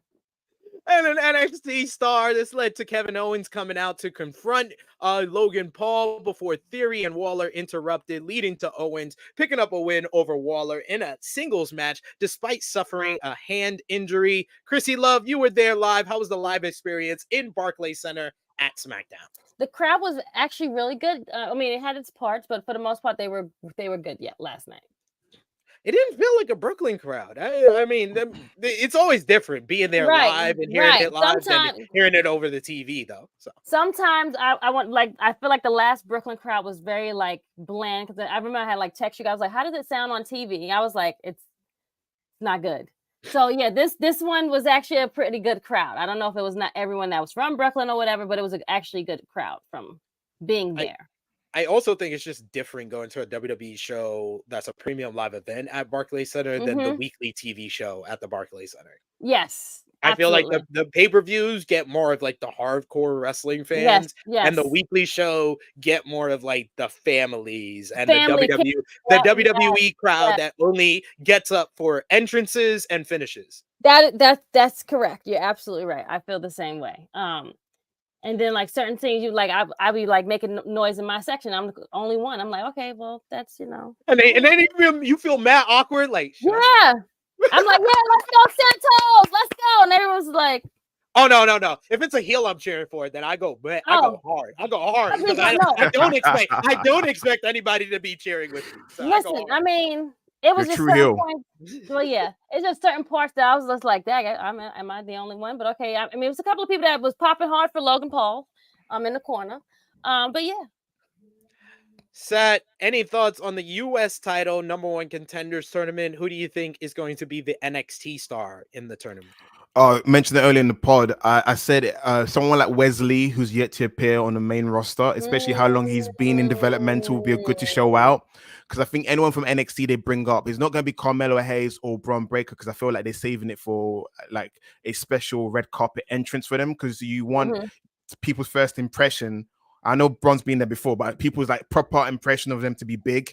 So I feel like it's either going to be Nathan Frazier, Axiom, who we've seen before, or Wesley, someone that's a good hand and that can hang and, you know, or Tyler Bate, even though I have a theory that Tyler Bate might team up with Butch, hence what's going on? I think you're on the same page as far as that. That's what I think that's leading to. But I actually do think it's Carmelo Hayes, because why is Carmelo Hayes not in the Iron Survivor Challenge? There has to be a reason why. And I know he's feuding with Lexix King, but that's not a feud that should keep you on. Yeah. Him and anti-him. I feel like he shouldn't even be feuding with him. No. This is Mello trying to bring Lexis King up. No, you don't do that. You don't do that. You don't do that. That's how you know he's been there for too long. Did Bobby Roode stay in NXT too long to bring someone up? When you lose, you leave the territory. He's been there for too long. Him and Braun. Oh my gosh. Braun Breaker is 0-3 versus Carmelo Hayes, and then lost to Baron Corbin at the last Premium Live event. Like, he's been at NXT way too we have gone way too far from him being the next Goldberg, how he was built up when he first came, to now he's losing to Baron Corbin on a Premium Live event. There you go. Just saying. I'm with you. Randy Orton and CM Punk both made their returns to WWE TV, of course, at WWE Survivor Series. And we mentioned it earlier, Kevin Owens had some thoughts on both men. Now, I want y'all to tell me the difference in these two responses. Okay. On Punk returning to WWE, Kevin Owens said, I just want to have fun at work. So if he's got that mindset, great. That's it. Now on Orton's return, he says, I love Randy. I'm so happy he's back, and he's much needed. To me, having him around in the locker room is an absolute positive. Besides the fact that he's a fantastic performer and he's a legend, there's some people that are just good to have around. He's good to have around, and he's good for the morale. There are people now, which is what I love about our locker room currently, that are leaders without saying I'm a leader. They don't need to say it. They just are. Randy's one of them. So when he's around, everybody just steps up their game just because Randy Orton is here, and I love it. SP, you're gonna hate Tell me if you saw the difference. Oh, I saw it. I heard. Go ahead, Seth. No. I'm gonna say something that both of you guys are gonna think I'm crazy, but I've always thought that there's a correlation between Okada and Randy Orton. People don't want to admit it because Okada is considered the GOAT. But Randy Orton is like Okada without the chin lock and the WWE OVW training. Because I feel like both of them guys having a match together, it would be like mirror images because both guys are very fluid in the ring. But because social media, they don't like Randy Orton. They say he's boring. It's true. There's a lot of chin locks. But I feel like when he's motivated, he's one of the GOATs in the ring in terms of knowing what to do in the ring. In between the moves, the cool moves you do is what you do in between that. But no one wants to admit it. He's a pacing guy. He's a great, He's a pacey. He knows how to pace it. He knows when to hit the RKO, when to go for the taunt. He just is very smart on psychology and pacing.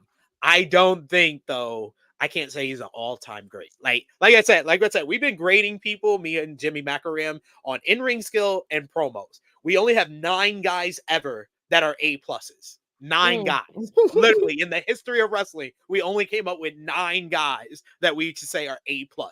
I want that list.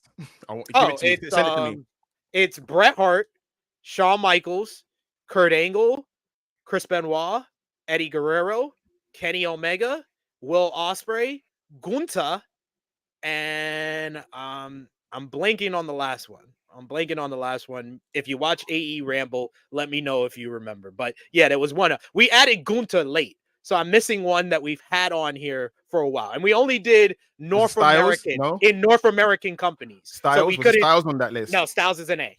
Styles, we stood pat at an A because I feel like he's only been an A+ from 2014 to 2017. And the other parts of his career, he's either been an A or A-. But those are really the guys. I think there's one other person that is just escaping me right. Oh, Ric Flair. Woo! That was the other one. Yeah. By the way, why are people crying about Ric Flair? It's like new kids getting into wrestling, learning about Ric Flair. His character is a sex pest. Most of his storylines is stealing other people's women, forcing himself. The whole Elizabeth storyline. So when that whole Dark Side of the Ring thing came out, I'm like, No, people need to stop pretending. They're acting like wrestling sanitary. None of these wrestlers are that, you know what I'm saying? They're human beings. None of them are actually great people. So I'm like, I'm not offended by his promo because he's done that promo in the 80s between the age of 18 to 28. No bras or whatever it is, trading bras. Come to my room. I mean, I know that they probably didn't know he was going to say that in the back, but if you did, you should have told him not to. Yeah. Because he's 74. It's a little different saying that when you're 40, when you're 50. It's still weird, but it's a little different than 74. Granddad said, come to his bedroom without boyfriends, without your husband. He's going to pop the blue pill and flop on top. Woo! Oh, my God. Wow. Flop on top. That's the new name of this episode. Oh, my God. Flop top. Last bit of news here. Roman Reigns' next challenger has been talked about a lot. The Wrestling Observer newsletter. Okay, get over Seth. The Observer newsletter reports that several names have been discussed as Roman Reigns' next challenger for the Royal Rumble event. The undisputed WWE Universal Champion has been announced for episodes of Smackdown in Green Bay on December 15th, Vancouver on January 5th, and Atlanta on January 19th. Randy Orton, who has teased resuming his feud with the Bloodline, is one of the choices. LA Knight, who has been feuding with the Bloodline, is another one of the directions, as well as Kevin Owens has been named as the options. Right now, it does seem that Randy Orton is the favorite. So I think it's no question that Randy Orton, and it fits in line with what I've been saying all week. Triple H is doing the New Japan Gato booking. He's doing connected challengers. Jericho, before he versed Tetsuya Naito at Wrestle Kingdom, he first Evil of LIJ. Just like last year before WrestleMania, he faced Kevin Owens, who is best friends with Sami Zayn, who had the support of Cody Rhodes, versus all those guys in quick succession. This is him following the Gato booking, and I've been enjoying it. Yeah, I'm with you guys as well. I feel like LA Knight is playing the part of Riddle because Riddle's not there anymore because you need that kind of Riddle presence. No, LA Knight is playing his role. Randy Orton's playing the role of John Cena. I know what you mean. I meant like because Riddle's not there to back him up, is LA Knight has been slotted in that position. I don't think they're gonna like interact like that. That's no. I already said it on the SmackDown podcast. I can see them being adversarial against one another. I think Orton beats LA Knight to get the shot at Royal Rumble. Bingo. I actually like that. If they don't book it, why are you not on the booking team? You're part of your family. Your family. They're just gonna keep denying me, though. That's so good. No, they're not. You need to come on. I need to hear that you're booking main events or something like that. Yeah. You know, Drake Maverick's taking you under his wing or something. Me and Jake Rabbit, two short ass niggas backstage. Yes, exactly. And then Bruce is like, you remind me of Coco Beware because the height situation. You know how it is. He's old as fuck. Yeah, because you don't know that much black people. So you're like Coco. You're like, come on. Oh my God. Something is really wrong. No, Moving on to NXT this week, they did over 600,000 we still got more? Viewers this week. I'm going through it quick. The show featured Wesley defeated Cameron Grimes, Bronson Reed, and Johnny Gargano in a fantastic fatal four-way matchup to get his shot at Dominic Mysterio's NXT North American Championship at Deadline. Speaking of champions, Ilya Dragunov beat Nathan Frazier in an absolute banger. You also had the family defeated Angel Garza and Humberto Carrillo in a good opener to retain the NXT Tag Team Championships. Meanwhile, Braun Breaker beat Eddie Thorpe, while Kalani Jordan defeated Kiana James for Braun and Kalani, to qualify for the for the men's and women's Iron Survivor Challenge at Deadline. But sad news from NXT this week, as we had some more WWE releases, as Mackenzie Mitchell, backstage commentator on NXT and worked as the host on The Bump, announced that she was released from her contract. She said, "Today I was released by WWE. I met my husband, moved cross country from Connecticut to Florida for at WWE NXT. Okay, home." It's not cross country, but okay, got it. Damn, Krssi. Damn. She's like, geography is not your strong suit, honey.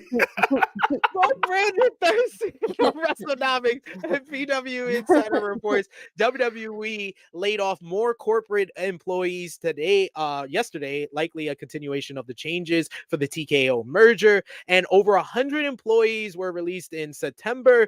WrestleNomics has new details on the corporate layoffs, saying the SVP of Financial Planning, Head of Global Sales and Partnerships, Controller and Chief Accounting Officer, SVP of Streaming Technology, and SVP of Gaming were all released from the company yesterday.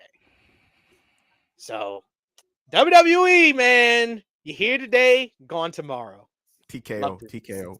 She made it seem like she moved from Connecticut to Los Angeles. Like, that's cross country, sis. You moved down from north to south. You moved to the south. Sis. Like, there's a difference between, I know geography is not our strong suit, friend, and that's fine. But you didn't move cross country with your family.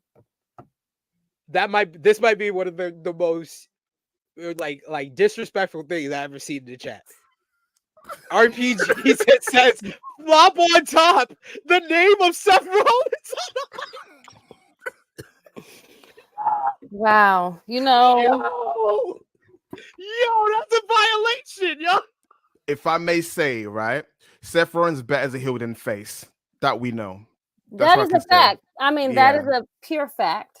But now he has to stay into this formula for a little longer.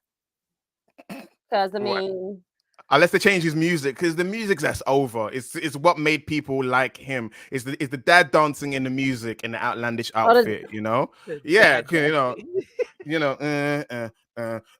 actually pretty annoying now.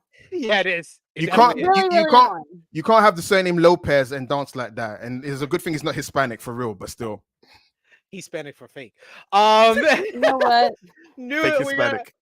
Give update on New Japan Pro Wrestling World Tag League very quickly. A block, you got Mikey Nichols and Shane Hayes, TMDK, leading with 8 points. Just behind them, the Bullet Club War Dogs with 6 points, 3 and 2, as well as Tomohiro Ishii and Toriano and Shoto Amino and Ren Narita at 6 points.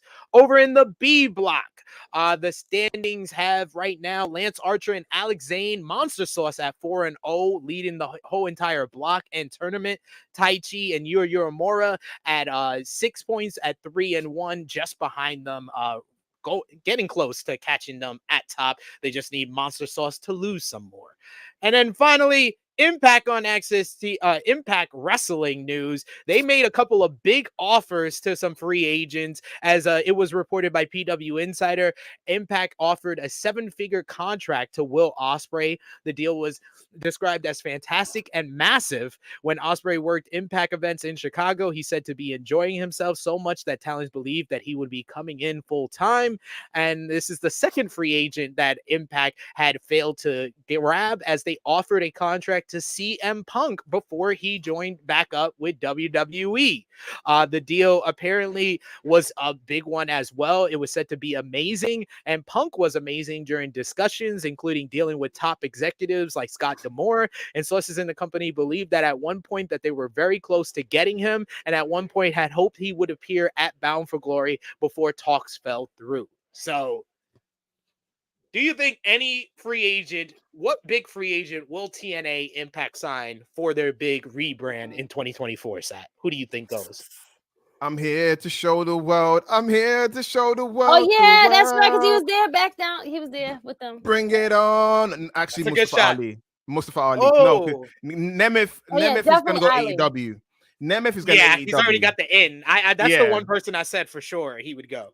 Because it's quite hard, because I'm trying to remember all the other names, but it could be Ali, because I can see Ali doing the pit stuff like 6 months, main event a little bit, and then go to AEW. But probably Ali. That's the one I'm gonna mention. Even though I do feel like Tony Khan, being half Asian, he needs an Asian representative in AEW to push. You need the quota. You gotta make the quota. Yeah, you can't be Tony Khan and not pushing it. Come on, you know, Ali's that guy. People keep saying it. Bryan Danielson's a huge Ali guy. In terms of Impact Wrestling, I don't blame them. Had they had Punk and Will Ospreay, that's a good base to rebuild the brand. So I'm not gonna laugh at the fact they lost. They had a good idea. They went after both guys. They gave them good deals. Yeah. You don't lose anything if they turn you down. You lose anything if you never act at all.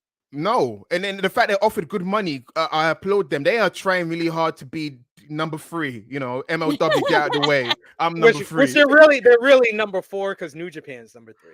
Gosh, I keep telling people, like, whether you want to admit it or not, New Japan is the number 3 promotion here. They are. WWE rapes and pillage their top stars. Now AEW is doing the same thing. They're the number 3. It's true, but I'm trying to say in North America, in their eyes, they're number 3. And they have New Japan connection too. They're like, oh, I'm there as well. You know, exactly. They're like, we're right there. Yeah. But that brings us to the end of our podcast. And Krssi Luv, we're at your favorite part of the show, match of the week. And what a busy week it's been. So, Seth, so you know what we do here. We give the folks 3 to 5 matches that we considered must watch from this past week, from last Saturday to last night, Friday. I will start things off to help you guys out. I try my best to help everybody out here. I'm a very helpful individual. Coming in at number 5 for me, I'm going to go with the Women's War Games matchup from Survivor Series. I just want Triple H to learn one thing. War Games only works one fucking way, you moron. The baby faces should never have the advantage. That's not how War Games works. The only problem I had with the whole, and the fact that he hates damage control and they never fucking win. That's the only 2 things that I had a problem with that matchup. So that's number 5 for me this week. Number 4 for me this week, I'm gonna go with Roosh versus Mark Briscoe from Dynamite. Absolutely loved that match. That was just hard hitting, didn't waste any time. That was just balls to the wall action. Enjoyed that one. Number 3, I'm going to go with Switchblade Jay White versus Swerve Strickland from Dynamite. A great main event. Just 2 heels trying to out-heel one another. I love that type of story. And I made the great analogy that it reminded me of Stone Cold Steve Austin versus Hunter Hearst Helmsley from Buried Alive 1996. Because we've been making so many comparisons to Jay White and Triple H. But I really feel Swerve is AEW's Stone Cold Steve Austin. That's how it feels right now. Number 2 for me, very close. I'm going to go with the Men's War Games from Survivor Series. Really enjoyed the matchup. Randy Orton coming in at the end. Great stuff. And number 1 for this week, I think this is the first time an NXT match is my number 1. Wesley versus Bronson Reed versus Cameron Grimes versus Johnny Gargano. Go out of your way to watch that one. It reminded me that all these guys are great workers because I forgot that Cameron Grimes can actually work because he's never on TV. Krssi Luv, what's your matches of the week? And he's a part of Smackdown. What's your matches of the week? I have 3 because I didn't watch a lot of wrestling this week. So 3 would be the Women's War Games. 2 would be the Men's War Game, and 3 is number 1 is Swerve versus Jay White. Sounds good. Sat. I haven't had 3 in a long time. Wow. Women's War Games. Was Eddie Kingston? Does Eddie Kingston and Brody King? Yeah. Oh, that was that. Women's War Games is out of my 5. Yeah. Okay, I got 4 now. Yeah. Thanks. No problem, man. That match was a banger. I did see that. Roosh versus Mark Briscoe. In Roosh, Tony Khan has someone that can equal to what Gunther's doing in WWE, but he doesn't have to book that well. You have to book it in WWE in order to poach it to find it sexy. Roosh is that guy. He chops hard and he fights hard. Just create a formula. He can be your guy for you. Anyway, the Fatal 4-Way for the North American title. All the 4 guys you mentioned. I just want to speed that part up. Do I have 2 other matches that I want to add in? Have I done 4? Have I done 3? Have I done 3? Well, you mentioned Roosh, Mark Briscoe. You mentioned the Men's War Game. Swerve and Jay White. Swerve and Jay White. And just need one final one. One final one. Crap. Because I have been watching stuff. Because I've been doing catch up. So my things are all over and all convoluted. You could do Bianca and Kyrie from last night. That was good. That was a good match. That was the best match on SmackDown. It really was though. It really I can't wait for a proper PLE match between them. No, it wasn't. What was the opening match of SmackDown? I would say that was a good match, and the fact I can't remember it is. It was actually Butch and Bobby Lashley. That was good. That was good. Yes, that was really good. It was for what it was. Yeah, let's go with that. Well, that brings us to a close on Match of the Week and a close for this edition of the Tru Heel Heat Flagship podcast. It's been a while since we did an episode this long, but we gave you plenty of entertaining content, mainly because we had Sat joining us, cracking us up as usual, as only he can. Please let the people know where they can follow you on social media, where they can see all your great content for WrestleTalk every single Saturday. If they're in the UK, they can hear you on the radio. This man is busy. Let the people know. Thank you. I appreciate you. I'm on radio in the UK every Monday, 6 to 7 p.m. UK time at Riverside Radio. I do a show called Monday Night Vibes. In terms of wrestling content, every Saturday or every Saturday day, I didn't make it up. They did. I just coast on along with it. I do the WrestleTalk news. It's just WrestleTalk. And I do the WrestleTalk WrestleTalk podcast, and I review SmackDown, usually with Tempest, sometimes with guest hosts when Tempest is unavailable, and so forth. And I'm on social media. I'm on Twitter, aka X, at sat next to. You get it? I'm sat next to, SB3, and I'm sat next to Krssi. You know what I'm saying? I'm sat next to. I'm that guy. Yes, thank you. And Krssi Luv, let the people know where they can follow you on social media. And Krssi made sure she was here this week for you, Sat. I just want to mention. I appreciate it. She literally was like, she was gonna show up for like an hour last week if y'all were gonna come, but I had to let her know last minute that y'all had to rain check. I appreciate you, Krssi, and I enjoy sharing. For me, I don't want to, I love everyone else in the team, but I'm glad when it's you from the Tru Heel Heat family representing alongside SB3 with me and Alex. We enjoy you, and also we need more women representation, and you're one of the best at what you do, and I hope you get more opportunities from doing this. You got incredible analysis.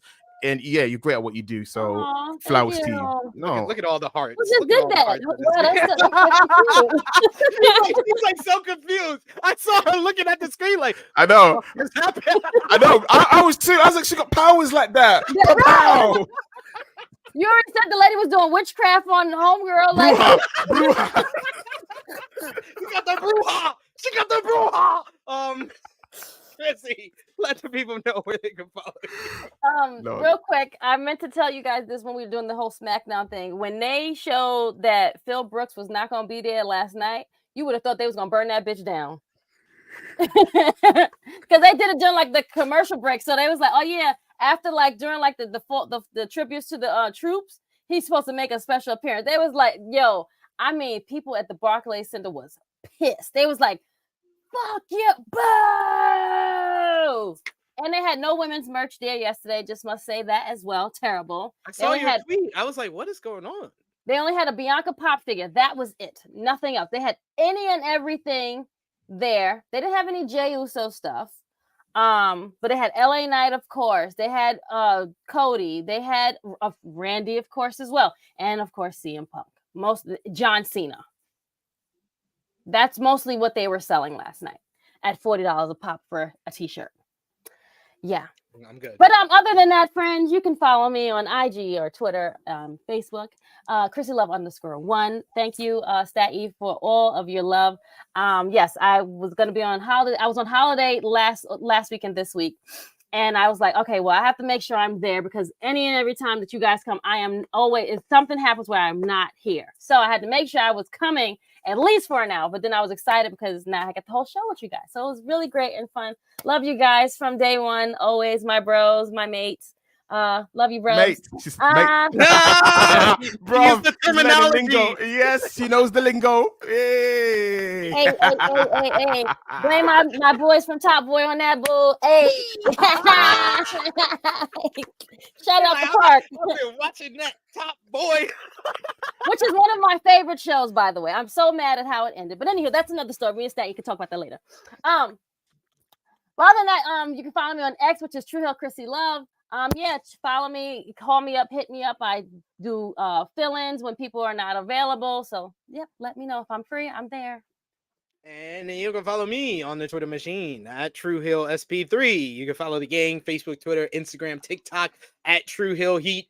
The best place to support us when we're not here. You guys did a great job supporting us for today's show, but go to patreon.com/Tru Heel Heat. $3 a month gets you exclusive content, the Tru Heel Heat Prediction Championship. You can also get your merchandise for Tru Heel Heat at prowrestlingtees.com/Tru Heels or foryourwear.com/Tru-Heel-Heat. And support us tomorrow because Krssi Luv will be back with you live tomorrow. Serpent and Face and Heels is back tomorrow, guys. See you there. Be square. Not much. We got a lot to discuss because Krssi Luv, I'm asking you to do God's work, which is more like my work, and please troll Stephanie for being one of the people that got worked by Seth Rollins acting crazy to CM Punk. But until then, you no, she's okay, sure, no problem. For Set E, for Krssi Luv, it is me, your Tru Heel Phenom SP3. This has been Tru Heel Heat 253. We are signing off until next time.